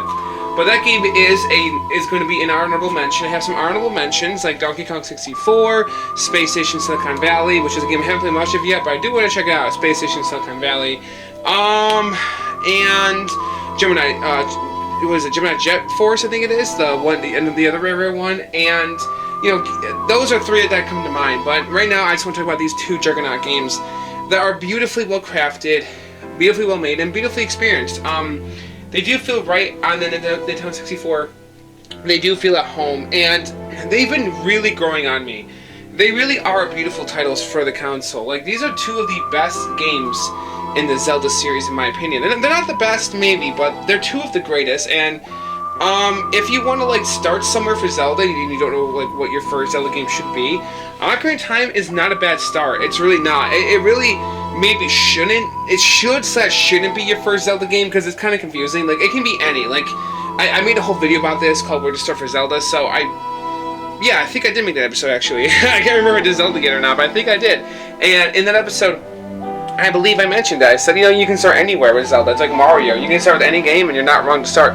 You can even start with Majora's Mask, the sequel to this game. And you're not wrong. You know, they're both really good, well-designed titles in different ways, but they're both really, really, really good and awesome. And, you know, I haven't had much experience with Majora's Mask, but I did beat the 3DS version of Ocarina of Time a long time ago, and I fell in love with it. I think it's a fantastic game. Honestly, I really, really do. So, yeah, I just really wanted to talk about these 2 games and tell you they're awesome, and I love them, and they feel great playing on a CRT TV, especially Ocarina of Time. And I own the best version, sort of, for the Nintendo 64. Now, what I mean by that is I don't mean to say that the Nintendo 64 version is better than say the 3DS remake, but there are three releases of Zelda Ocarina of Time. Now, to me, there's technically 4, because if you're including the 3DS remake, there's like 4 to 5 to maybe even 6. It's confusing because Ocarina of Time got released on the GameCube, and the version that got released on the GameCube was the final version of the game, version what is it, 1.12, I think? Yeah, 1.12, I think, or version 1.2. There's version 1.0, 1.1, and 1.2 or 1.12. I think it's just 1.2. They were all released on the Nintendo 64. Version 1.0, if you want to get the collector's edition of this game with the gold cartridge version of Ocarina of Time, I think 90% of most of those cartridges, if not all of them, are version 1.0. And you can tell which version's which if you look on the back of your cartridge. I think version 1, which I'll show you that, and I'll show you that in just a moment. The best version on the Nintendo 64, I personally feel, is version 1.1. Nobody really ever talks about it on the internet. I didn't really see anybody say anything. But the reason why it's 1.1 and not maybe 1.2, which is the final version, is because 1.2 it basically censored the game. Well, version 1.2 censored Ocarina of Time, but 1.1 didn't. And 1.1 fixed glitches and problems that the game had. So version 1.1 is the best one. You have all the original assets to the game there that wasn't changed, and you have not graphical, you have like glitches and like bugs when not fixed with the game. So version 1.1 is kind of the best one.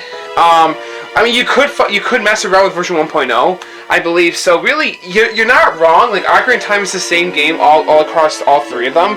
But this is a very strange, unique situation. And obviously, the remake is a remake of version 1.2. And 1.2 is basically the ideal, or the version that Nintendo wants you to experience. It's version 1.2.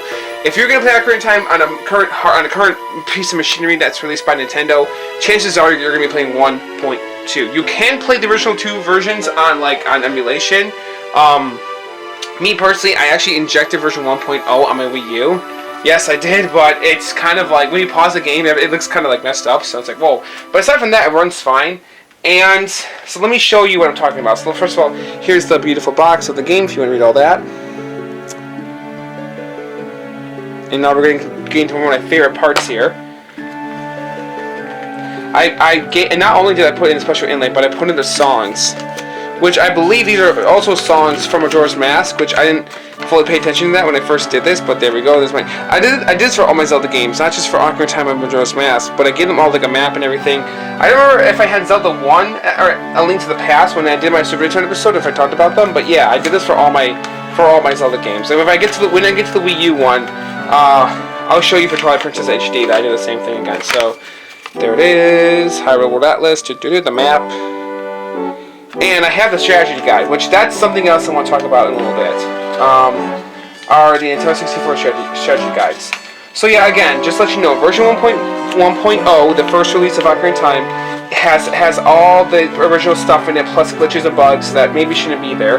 Version 1.1 has all the original content. By original content, I mean okay, so the Fire Temple song changed. In version 1.24, they changed Ganondorf's blood. They changed the moon crest symbol, and just things like that. So by version 1.1 here doesn't. Okay, that's how you know. Right there. I think if it has a 0 and a number and a letter, it's version 1.1. If I can remember to, I'll show a picture here, maybe showing you how you know which one's which.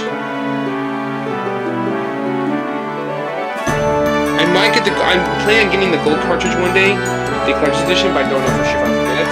There's the manual, and this, yeah, I really wanted this picture in my box because this is basically what the game's about. It's about young Link and adult Link, and this kind of symbolizes that because it's the Master Sword about to go forward in time.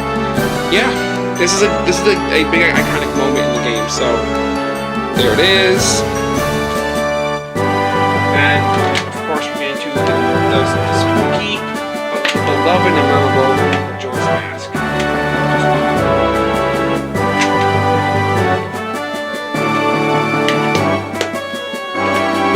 There it is, Majora's Mask. the original is better than the 3DS remake.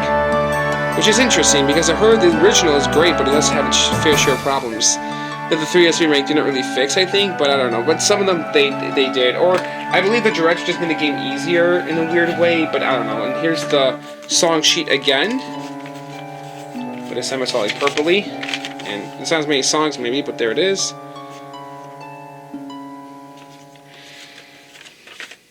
And here's Turn of Field map of the game.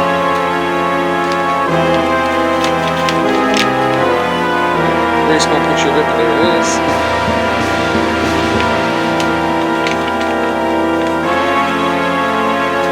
There's the cartridge, which I believe this is a repro, I think. I don't think I have the original. But again, it only came in gold like this anyways. It might be the original. Actually, I can't tell sometimes. But it looks too. It feels very like it feels very like no, something like not the original. And it looks all clean and new. So I'm pretty sure this is a repro. I can't remember though. But yep, there it is.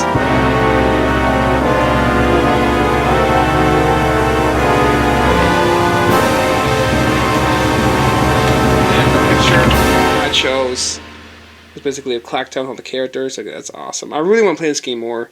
It is really, really cool. It really is. I really do like Majora's Mask.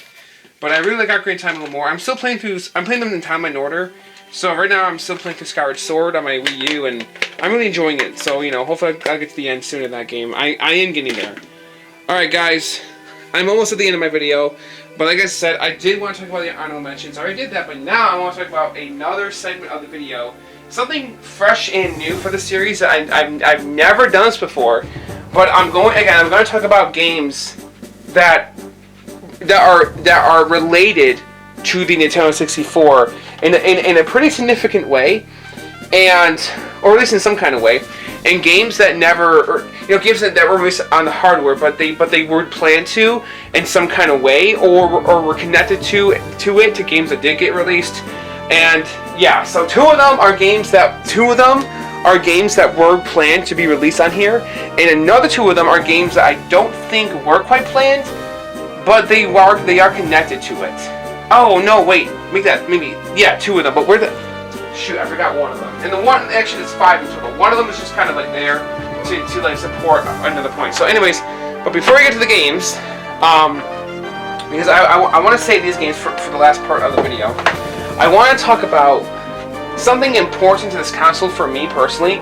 I found myself collecting a lot of, believe it or not, Nintendo 64 strategy guides with this console. I have 5 of them here, and I kind of want to talk about these because if you want to collect strategy guides for a console, it really should be the Nintendo 64. Like, it feels like these games were made for you to have one of these during the time. I mean, you could just use a guide online, of course you can, but it just feels more authentic and special, especially if you're playing on a CRT TV, and you don't really have like an internet machine unless if you have a laptop or a phone, which is fine, or you print it out, which is totally fine. But I feel like this way is just more charming and ideal. And maybe these things are considered to be money grabbers at the time, but really, they put a lot of personality into these books, and I really, really do appreciate them. So let's talk about, I have Mario 64, as you can tell, Majora's Mask, Primas, and I have the Nintendo's Guide to Majora's Ocarina of Time, which I know that's a weird, like, why do you have Primas and the Nintendo Power one for,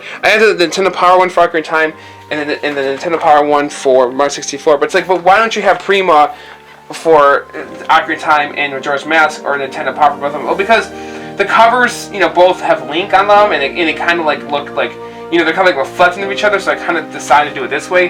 They're not written the same, but they are both very helpful, so, it is what it is. But yeah, and then, I have, of course, the 2 Banjo games here, which I believe these are both, oh wait, I have the Nintendo Power Banjo one in the Prima Banjo 2. I did not even intend to do that, I just have them like this.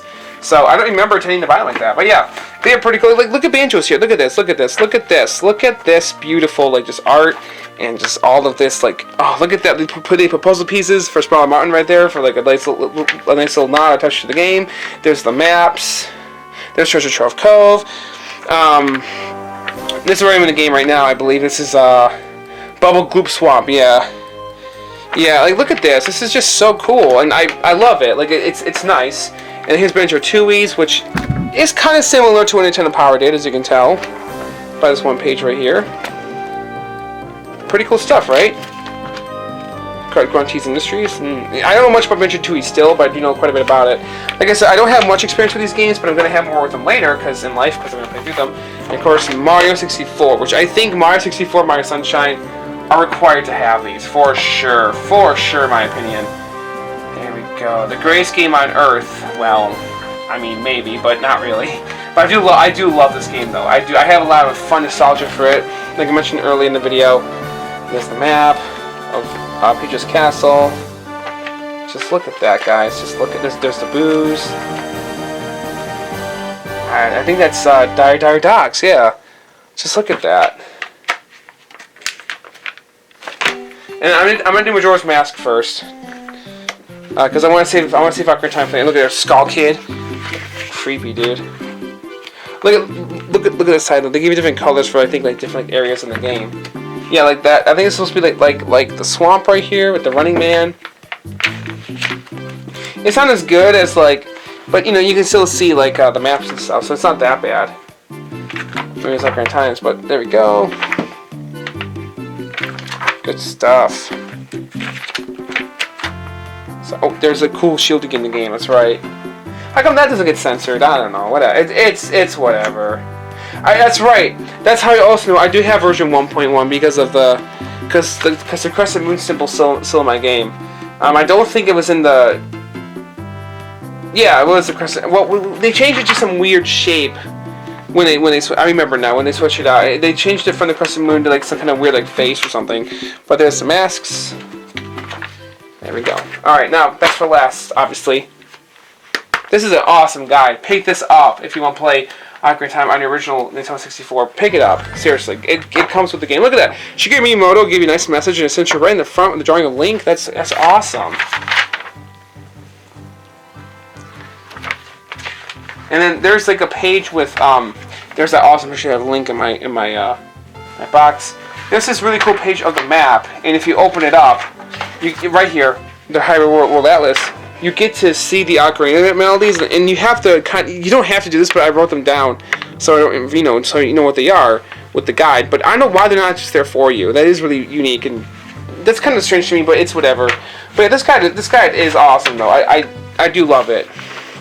And then when I bought this off eBay, the person I bought this from, they ripped out a certain page in this guide. And at first I thought, I was like, did this come like this? Or did the person do... But I'm like, no. I'm pretty sure the person did this. And I wasn't wrong. And I found out by doing it. Let me show you what I mean. There's Goma. That's terrifying. Look at that freaking drawing of her or him. Oh my god, it's just disgustingly, terrifyingly gross. My god. The art in this game is really cool, though. There's Gabora. I don't hate him, but he is annoying, though, when he talks to you. Is that the soldier that's like, oh, little hero or whatever? Oh, there's Malin. There's Link, or not Link. Oh my god. There's Zelda and Impa.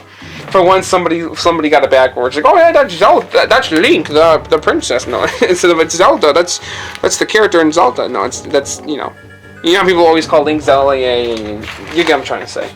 I'm sure you do. There's, oh god, the one name's again, Talon and Malin, right? Talon and Malin, yep. There's the cow moo. Oh, it reminds me of the pasture, right? Nice song, you know. Oh, this part right here. Okay, so I did a pretty okay job of fixing it, but I don't know if you can tell at first glance, but I taped this all in right here. This is all taped in. Look, see? You can kind of tell if I show you this because some asshole who about this one ripped out the map to the Lost Woods. So I had to print it offline and put in the guide myself. I know. So yeah, what a pain in the ass. Like, thanks a lot, eBay fucker. Like, I don't think they said so in the listing. I don't remember them telling me that it was ripped. I think I just read it. I was like, okay, and I bought it. I remember, but I didn't notice it until like way later when I was looking at the guide. I was like, what the fuck? But yeah, I know that's pretty shitty to do, but it's whatever. Phantom Ganon. Like, why would somebody do that? You know, it's just weird. I don't know. I don't know their story. But yeah, Ocarina of Time. Good game. Okay, so All that stuff is great. We got to everything I kind of want to talk about in the video. Oh, I almost spoiled it by accidentally kicking the camera. But now I finally want to talk about the games that are connected to the Nintendo 64 in some way, shape, or form. And two of these games, were planned to be released on the console, but the games I actually already kind of reviewed and talked. Well, one of them I did review it, and the other one I made a video about it really recently. So that might be a dead giveaway of what this is going to be, right? So, the first one I want to talk about is these two first. The Donkey Kong Country games. Now these are just games that I didn't have in my Super Nintendo episode that I really wish I did have, because these are really cool games. And I've been playing them, and I really like them, and I've really been meaning to get them for a while. And I finally obtained them, and they're just really neat. And I'm going to show you my inlay really quick. There it is. Very cool, right? This is not related to the Nintendo 64 at all, but that is cool. This one's not really, but the third one kind of is, and you'll see why in just a second. So, at the time, I didn't know this, but this console came out this game came out right when the N64 was about to launch, and it was like basically, I think this game was Rare's swan song to the Super Nintendo before they started developing for the Nintendo 64, and that's kind of why I want to talk about this game. And if I open it up, you can see I have my awesome inlay image here. They're not playing on a Super Nintendo. The Kong family are all gathered around playing on a Nintendo 64. Look at that. And I think I forgot her name, but the Grandma Kong here has a Nintendo 64 in her hut in the game whenever you save it. That's pretty cool. And I think there's like a special song that plays. I can't remember what it was. But, oh god, it's something, I can't remember at all what it was, but it's something important. And I should show you, really quickly, since I do have the game, I should show you Donkey Kong 64. But, I don't know, because I wanted Zelda to be the last games I showed. But, you know what, fork it. I'm gonna go get it. Just hold on. Alright, so here's my copy of Donkey Kong 64. Here's the box. And I want to show you, not just the game. Here's the game I got, which I'm going to take out the sticker once I test it and everything. The back's all fucked up, but that's okay. I want to show you this little picture I found on the internet. It was really hard to find a decent inlay picture for this game, so I just found this one of all the Kongs, the Kong cast from DK64, which I thought was kind of cool. So, yeah. So that's all I wanted to show and tell about that one. And now this game right here is super duper duper duper important in a very kind of sad way to the Nintendo 64 and Mario and Square Enix. So here we go. You want to see what it is? You probably haven't. If you know, you know. Like, you probably know what it is. So here it is. That game is Super Mario Legend of the Seven Stars. And yes, something I want to say really quickly. This is not a reproduction. I have the actual game. This box is the boxes, but the copy of the game is real. It is. This is a real copy of the game. It was like $100. This is like the most expensive game I have on the Super Nintendo. This is kind of like my. I don't own an official copy of Earthbound, but I wish I did. But like, this is kind of like what that's like for me. It's like, oh, I have this really super expensive Super Nintendo game, and it doesn't feel official. But no, but it is. It does feel official. But that's not what I'm saying. It does. It's real. It is real. You can just you can kind of tell because there's some damage right there and everything. But it doesn't feel too different from the repros, or the repros don't feel too different from official cartridges. Ugh, damn, if I can just talk right. Well, actually, that's not true. Never mind. I don't know. I don't know why I even said that. But yeah, it is a really ass copy. Now, alright, so the reason why this game is so important to this console is for a handful of reasons. But let's get to the very beginning of it. So, when Nintendo told Square Enix, or Squaresoft, that they're going to make a new console, Square straight up told them that they were like, hey, you know what, after the Super Nintendo is done and everything, you guys should make a disc-based console next so that we, can continue to work together and everything would be great with that. And Nintendo, I think, allegedly, like, just straight was like, okay, yeah, like, to their face. I think they understood, but then at the same time, they didn't do that, obviously. They made the Nintendo 64, which is a cartridge-based console. And rightfully so, Square probably felt very betrayed by that. Just like the whole Nintendo PlayStation situation with Sony and Nintendo and the whole, Panasonic, or not Panasonic, the whole Philips CDI situation, all that good stuff which I mentioned in my Super Nintendo and PlayStation episode. I'm sure I did, but yeah, like, what is up with Nintendo fucking over people who want to work with them, or have been working with them? And now they did the same thing with Rare. A little bit, I don't know what happened with Rare, but Rare straight up left Nintendo and went to Microsoft for some kind of reason. Maybe this had something to do with that. I don't know. At the time, after this console, Rare was done. For some reason, they just went with Microsoft, and I don't know why. Actually, I don't think anybody fully knows why. There might be some story out there, but I don't think Nintendo told them to leave. I don't think that was it, but I think something happened. I think maybe they just offered them big money because they thought they were going to get Donkey Kong. That was definitely part of it. Microsoft legitimately believed that Rare owned Donkey Kong. Yes, I know that sounds like a fake story, but I don't believe it is because I heard it again recently.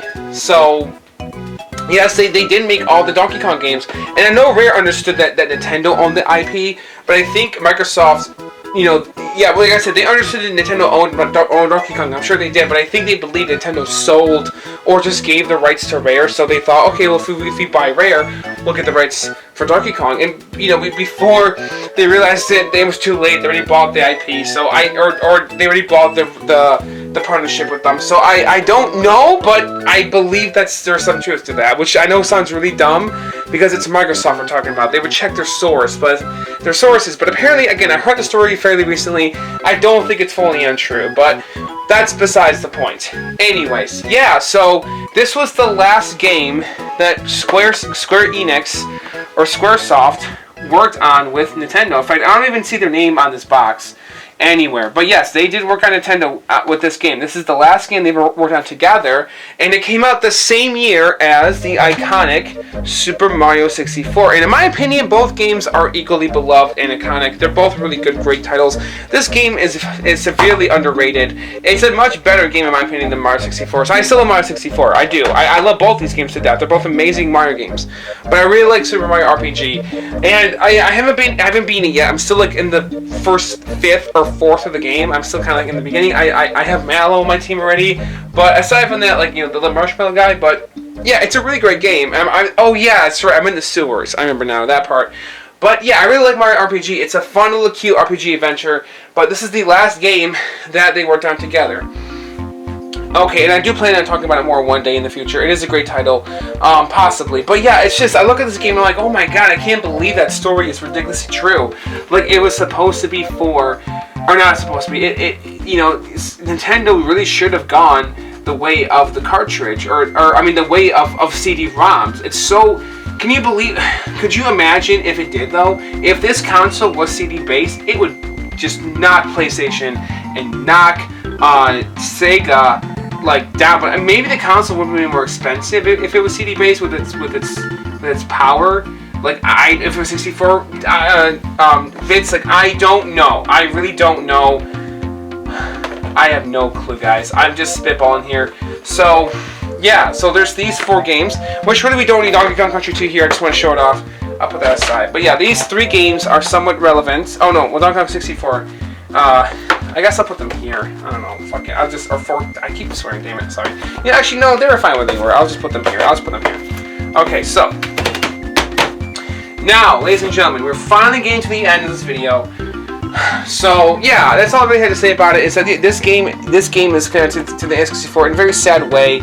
That this is the last game Rare ever made with Nintendo, and it came out the same year as Mario 64. It was basically the Super Nintendo swan song from Square Enix, and this game was the Super Nintendo swan song from Rareware. So yeah, 2 of the last Super Nintendo games, not bad games, but both from companies that left Nintendo at some point. It's just very unique and interesting and strange when you think about it. It really is. And again, in case if you didn't know this, Final Fantasy VII was going to come out on this machine. It was going to be a Nintendo exclusive until the whole cartridge thing happened. I know, it's ridiculous. So next game I want to talk about is a game that was actually going to be a swan song game for the Nintendo 64. It was going to be one of the last games for the N64. It was going to be, but it was released for the GameCube. It was a GameCube launch title, and it's not really a Mario game. Now is it? Now you probably know exactly what it is. So without further ado, here is the legendary, iconic, beloved, and popular Luigi's Mansion, which I'll talk more about this game definitely in my GameCube episode, which this is one of my favorite games on the console. One of my favorite games, hands down, from my childhood. It absolutely is. It is an amazingly fun game. But yes, Luigi's Mansion was going to be a it was going to be a Nintendo 64 title. There's like a bunch of footage and pictures of it online of what it was going to look like. Awesome stuff. And not only was this game going to be a Nintendo 64 game that has a bunch of footage and pictures and whatever and like history behind it that you can look up on that Nintendo Veil, but another famous game / infamous game that is beloved by so many people out there that actually played it, including yours truly right here, that was going to be a Nintendo 64 disc drive exclusive, including Luigi's. I think this game was going to be on the Nintendo 64 disc drive. I think so, or maybe, but whatever, it didn't. But this game was definitely going to be made for it, or possibly it was going to have a cartridge version. But it had a really hellish development cycle. It took 10 years to make after 1996 or so. It came out finally in 2006. It is a late Game Boy Advance game.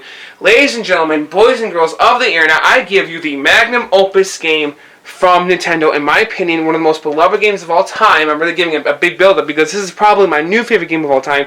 My last video was about this game. My very last video was. So you know what it is already, probably. Mother 3. If I can make it more obvious, it falls over. Yes, Mother 3 is heavily tied to this console. It was going to come out as Earthbound 64. And most of its ideas and assets and like characters and storylines remained for the final version of the game. Now the story is, I think they changed the story a lot over time from what they originally had for the Nintendo 64, because there are similar story arc scenes that happen in both versions I've seen online, but there's some radically different ones. For example, there is going to be dragons in this game, and there is only technically one dragon in the game, but you never see it. But you actually do see dragons in the original version of the game, and there's some characters that just got changed completely or cut completely. I think Lucas and Klaus were aged down a bit from their original ages and stuff like that. And there's going to be more scenes with the mother, with Hinawa and her two sons. And there's just some things that just got cut. There's just a lot to Mario 3. It is a perfect game the way it is, but I feel like there should be like a director's cut edition of the game, or like an extended version, or a full version with more content that we never got that could come out on the Switch. I would love a remake of this game with like a little more to it, to add like a little more fluff to its storyline that we never saw originally. That would be awesome, because there's a lot I think Shigesato Ito wanted to do that he had to cut because of, well, hardware limitations at the time. And this is probably one of the biggest. This feels like it's like the biggest game on Game Boy Advance. In fact, I can at times, believe it or not, guys, I can hardly believe this is a Game Boy Advance game. It is definitely the best game on the Game Boy Advance. It may not be to you. Listen to me, okay? If to you this game is not the best game that Nintendo's ever made, I'm okay with that. But you cannot, to me, in my opinion, I know this may sound really bogus or really bold and arrogant to me, but I'm sorry. It is objectively, like just straight up, somewhat factually, the best game on Game Boy Advance. I know that's a really big statement, but for fuck's sake, play it if you haven't played it. If you really don't feel that way, and if you play the game, fine, okay, that's fine, that's okay, that's your opinion. But it really is, like, I love the Game Boy Advance. I grew up with it. It was my first Nintendo machine that I ever owned. And it's technically the second game, quote-unquote, console I ever owned. We had a Game Boy Advance after we got rid of our Genesis. And little did I know that the best game ever made to me would be on that console. And here it is. I still love Shenmue. Shenmue is still my favorite game of all time. I'm going to talk about Shenmue in the next episode, actually, ironically enough. But this game, man, changed. It just really got to me. It's definitely the most emotionally impactful game ever played in my entire life. And if I'm showing gameplay footage of it, I don't know if I will be. Probably of the Nintendo 64 version. But it's not about its gameplay. It is a good game, gameplay design wise. And let me tell you right now, it's not a game that you should jump into just because I'm saying it's the best one ever made. If you haven't played Mother before, play Earthbound Mother 2 first at least before you play this, because you should really save the best for last. This is not a game I feel like you should just get into and play it. No, I feel like you should build it up. Play Mother 1 and Mother 2 first. Now Mother 1 is kind of tough. You're going to need a guide, but it's really just the beginning part that can be tough. Once you level up and get to a certain point, you can keep going throughout the whole game. It's really not all that bad. Earthbound can be a bit of a pain in the ass at times, but it is a remarkable game, and definitely one of the best games I've ever played and ever made in my entire life, ever witnessed. Definitely, probably the best game by the Super Nintendo. I went on and on about my Super Nintendo episode, but I'm going to go on and on about Mario 3. Mario 3 is not only the best game for the Game Boy fans, but is the best game that I think Nintendo's ever made. I do think so. I played their best. I played Ocarina of Time. I played Mario, Super Mario World, Super Mario 64, Super Mario 3. I played all the Donkey Kongs, all the Metroids. I played all the Zeldas. I played a lot of Nintendo games. I haven't played much of Pokemon, but I'm not really a big Pokemon guy. But if there's a Pokemon game that might debatably be better than this, then fine. I guess I'll check it out. I don't really have anything against Pokemon. It's just not my thing. Fire Emblem's not really my thing either. They're just not my thing. But man, it's just so weird how like underrated it is, and just so fucking awesome it is. Just check it out, please, because you will not regret it. You might cry a lot, but no crying till the end. That is definitely a tagline these games had back when they were coming out in Japan. No crying till the end. So, ladies and gentlemen, boys and girls of the internet, that is the end of my video. I hope you enjoyed it. This is definitely one of my biggest episodes yet. It probably was my longest one. But it feels like it's one of my biggest because these games are huge in scale. Not maybe not 100% on a like technical level, but definitely within like an emotional level. Like definitely Ocarina of Time, Majora's Mask, Mario 3, Mario RPG, Legend of Seven Stars. We talk about like I brought some surprises that I don't think any of you out there were really expecting, unless you skip to the end or something, or watch me all the way through. So thank you again for listening to this whole video. Thank you for watching this whole entire episode. This was a lot of fun for me to make. This is definitely, to me, this personally feels like one of my favorite episodes at the moment, even though I haven't really put it together yet. But it feels like one of my favorites. And the next one, though, is going to be probably my best and favorite episode yet. The Sega Dreamcast. The Sega Dreamcast is my favorite game console of all time. And I cannot wait until we make that episode. I mean, I'm going to have to wait. I mean, it's not going to come out until maybe closer to June, because I'm going on a family trip at the end of April, and in May, I don't know when my Panzer Dragoon video is going to come out. Still, I'm still trying to work on it.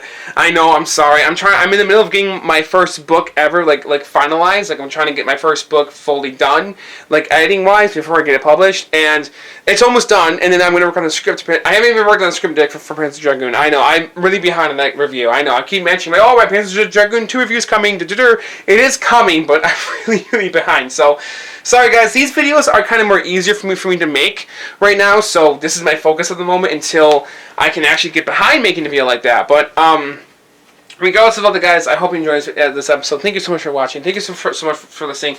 And if you haven't played any of these games I've talked about yet, play it. I don't even care if it's Donkey Kong Country 2 and 3 here. Just play something that I talked about, because these games are amazing. You'll be watching this unless if you experience the consoles. So play it. Or you probably already did play it, but anyways, I recommend this game as mentioned: Mario RPG, Mario 3, Ocarina of Time, Majora's Mask, Mario 64, all amazing games. All amazing games. All amazing games, guys. Like, seriously, play the modern games. Play them all on your GameCube, or on this.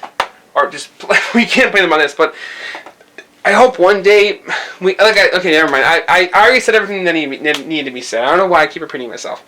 Alright guys, or saying things that are not true. Like you can't play more on this. I'm just getting a little crazy, a little off like my brain here. But let me get back on track and tell you guys that I do love this console. I love everything about it, and I want to play more Banjo, and I'll play more of it when I get a chance. So thank you so much for watching. Bye bye, peace out. I'll see you in my next episode. Wacha!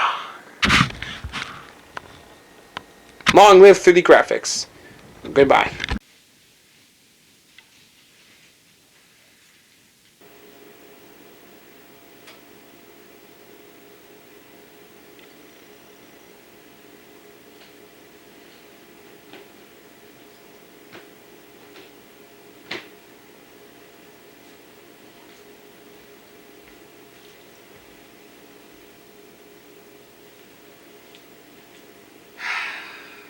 Yup, good old N64. What game should I play first? Come on.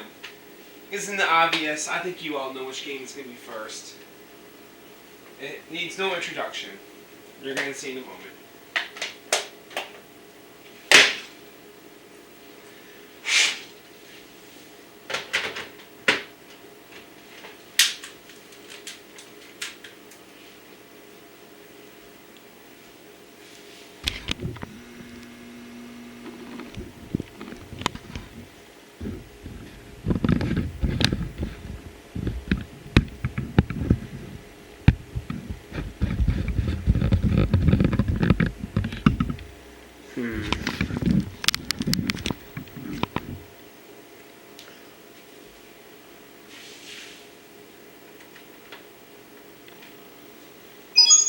It's me, Mario!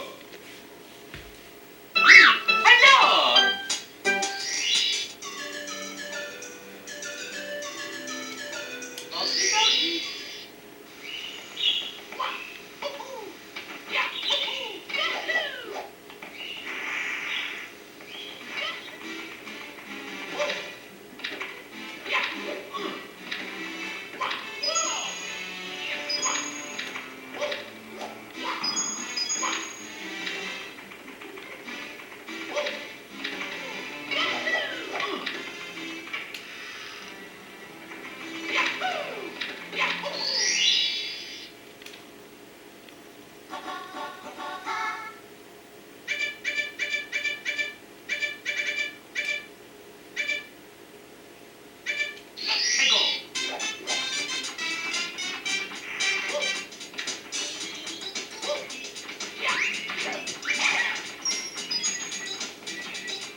That's the best part, yeah.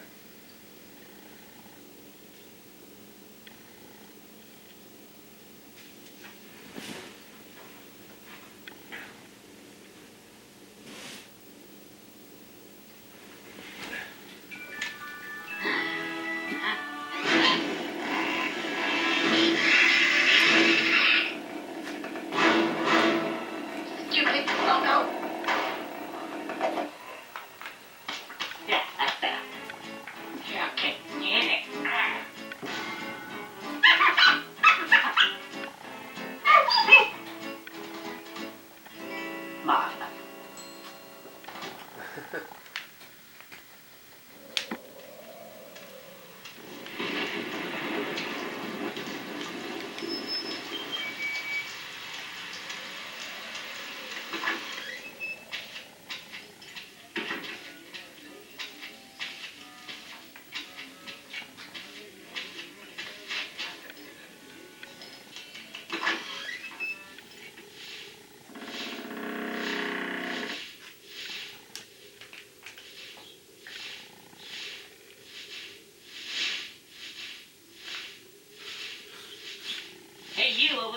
Huh? Yeah, you.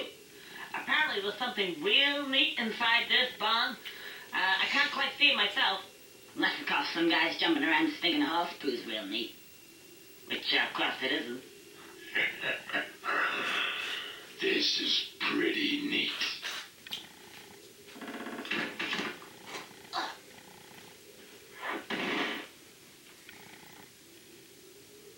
Hey, Frankie. I think there's a little fellow over there. He's just coming in through the door. I think it's your turn to kick his... Is it his turn? Yeah, I think it's his turn. Yeah, Frankie, go kick his ass. Go on, kick his ass. I ain't kicking it. It's always my turn to kick their asses. Frank, just get over there and kick his ass, Frankie. Yeah, go over there, kick his ass. Somebody's got to kick his ass. Ain't gonna be me. I'm a boss. Now you don't kick ass. But I'm a paintball anyway. I'm a paintball. Go kick his ass. Okay, I'll kick his ass. I'm not going over there. He can come over here. Okay. Hey, here comes. Quick. Just keep still.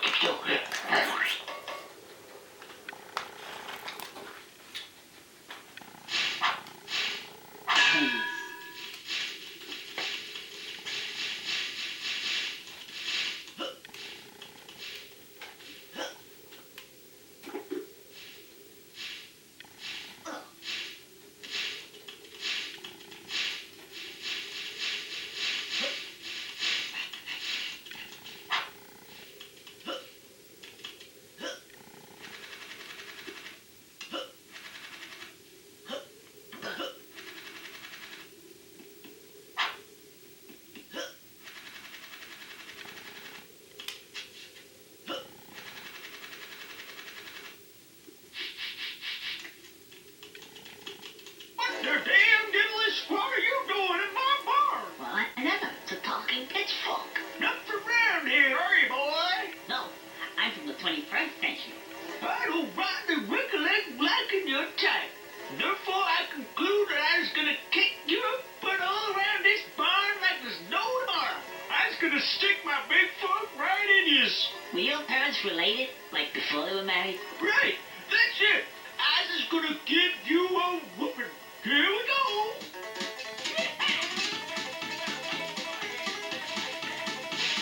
Here. Oh, boy. I got you now, boy. That's right.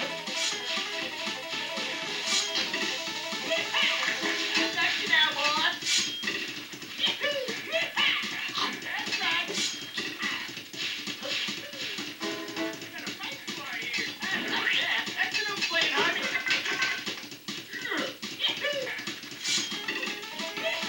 Oh, boy. Come here.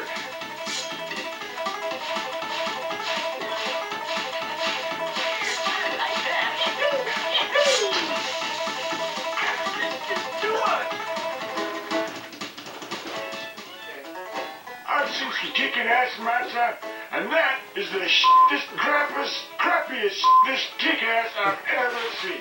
Yeah, it's pretty crap. As kicking ass goes, it was abysmal, and you is a bastard, stupid bastard.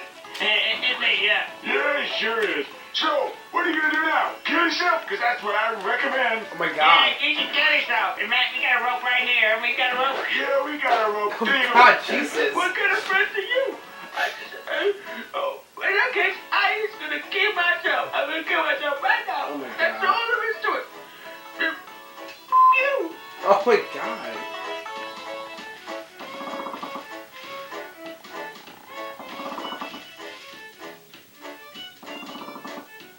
What are you doing? You stupid bastard. It even got a neck. Yeah, look at you up there hanging there. You stupid bastard. You ain't got a neck, are you? You ain't got a neck, have you? I already said that. Shut up. Okay. I don't believe this. I don't appear to have a neck of any description. In fact, I ain't got an esophagus. Oh, diddle damn. I'm gonna be up here for some time. Oh. Jesus Louises.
It's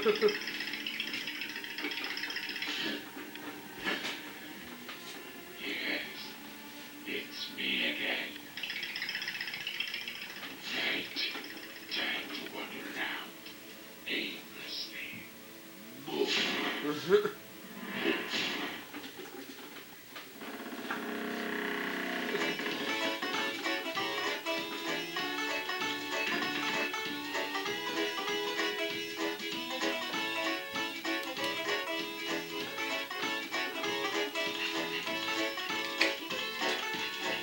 Hey, buddy.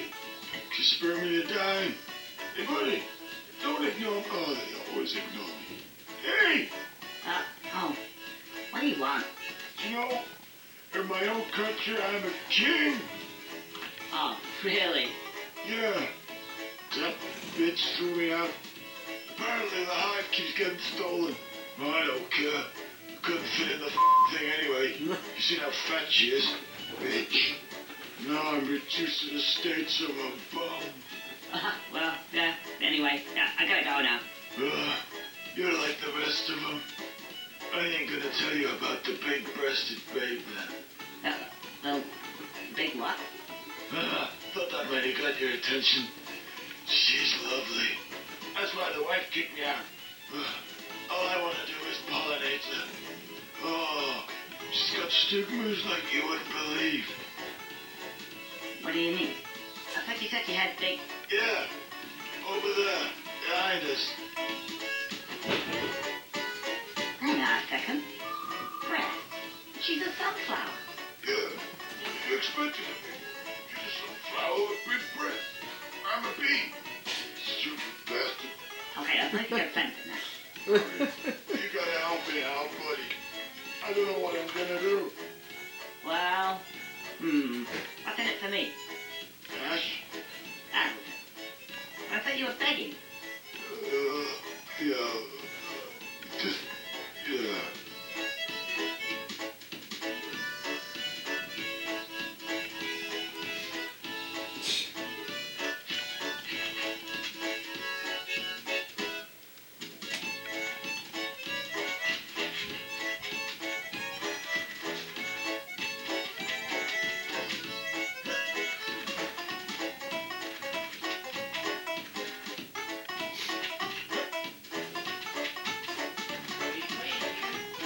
What? What are you playing? Conquer. The game.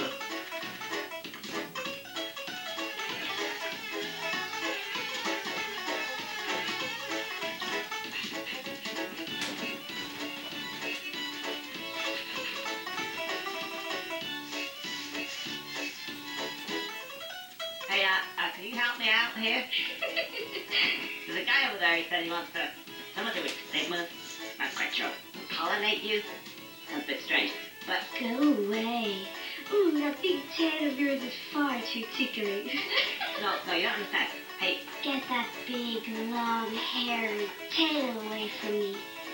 oh, suit yourself. Be like that. Somebody get me!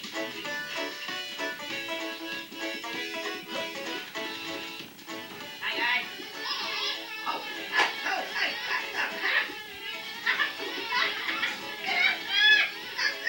What are you doing? Tickle, stop it. Tickly bee. You're pacifist. And you only like to tickle people. Ticklish flowers. Like sunflowers, maybe? I think I got a plan.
do.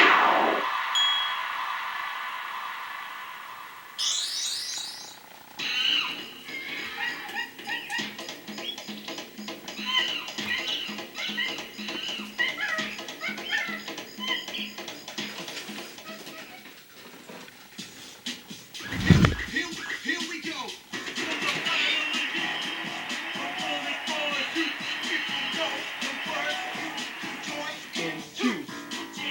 Together, you want to clap. You do this monkey rap. DK, Donkey Kong, he's the leader of the bunch. Know him well, finally back. Take some tail, yeah. Maybe. It's gonna hurt. Faster, stronger too. Member of the DK crew. DK, Donkey Kong. Donkey Kong is here.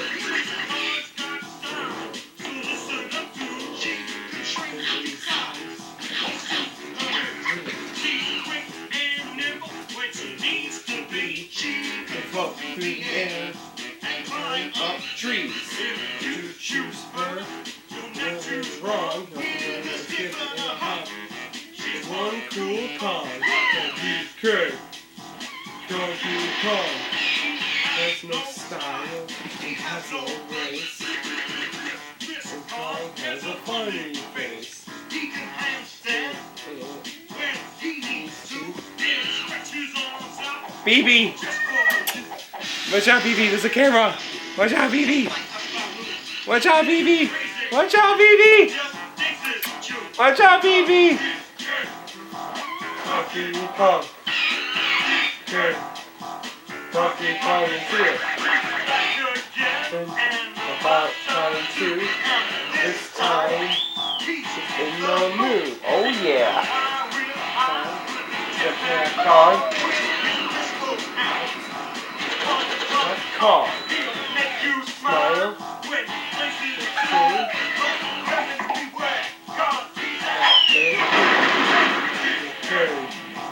Donkey Kong.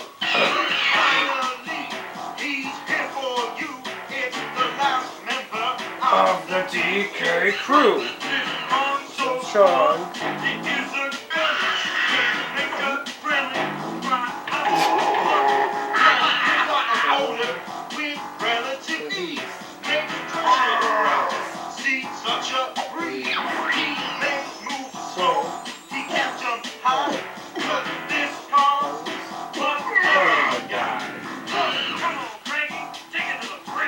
Take it to the fridge.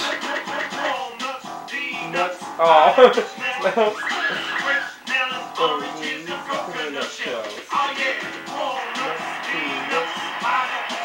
That's so funny.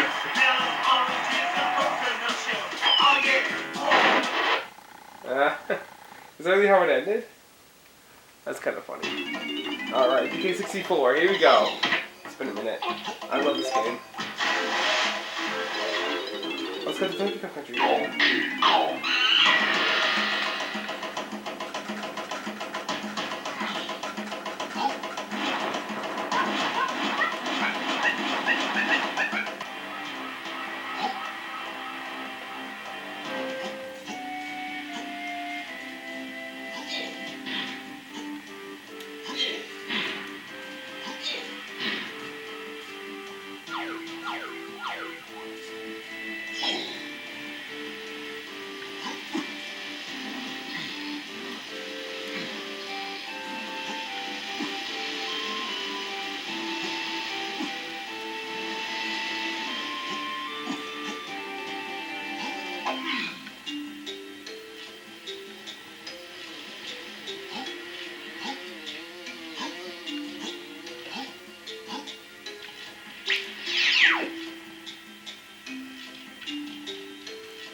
What the heck are you doing in this game?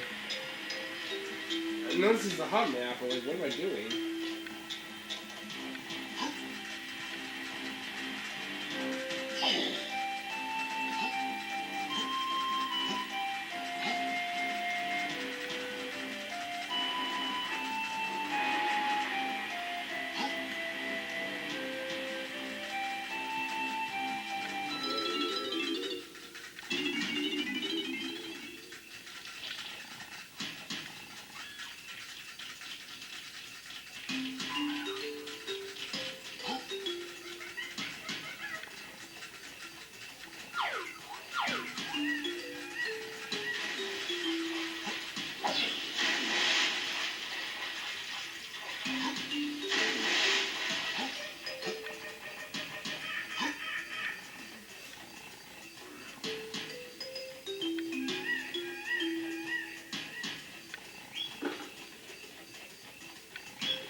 Everybody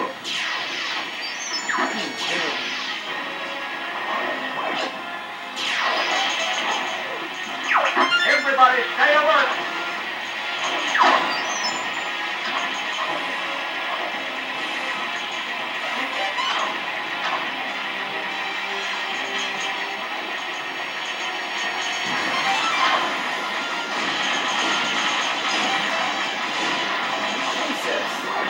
You've got an enemy on your tail. Use the brakes.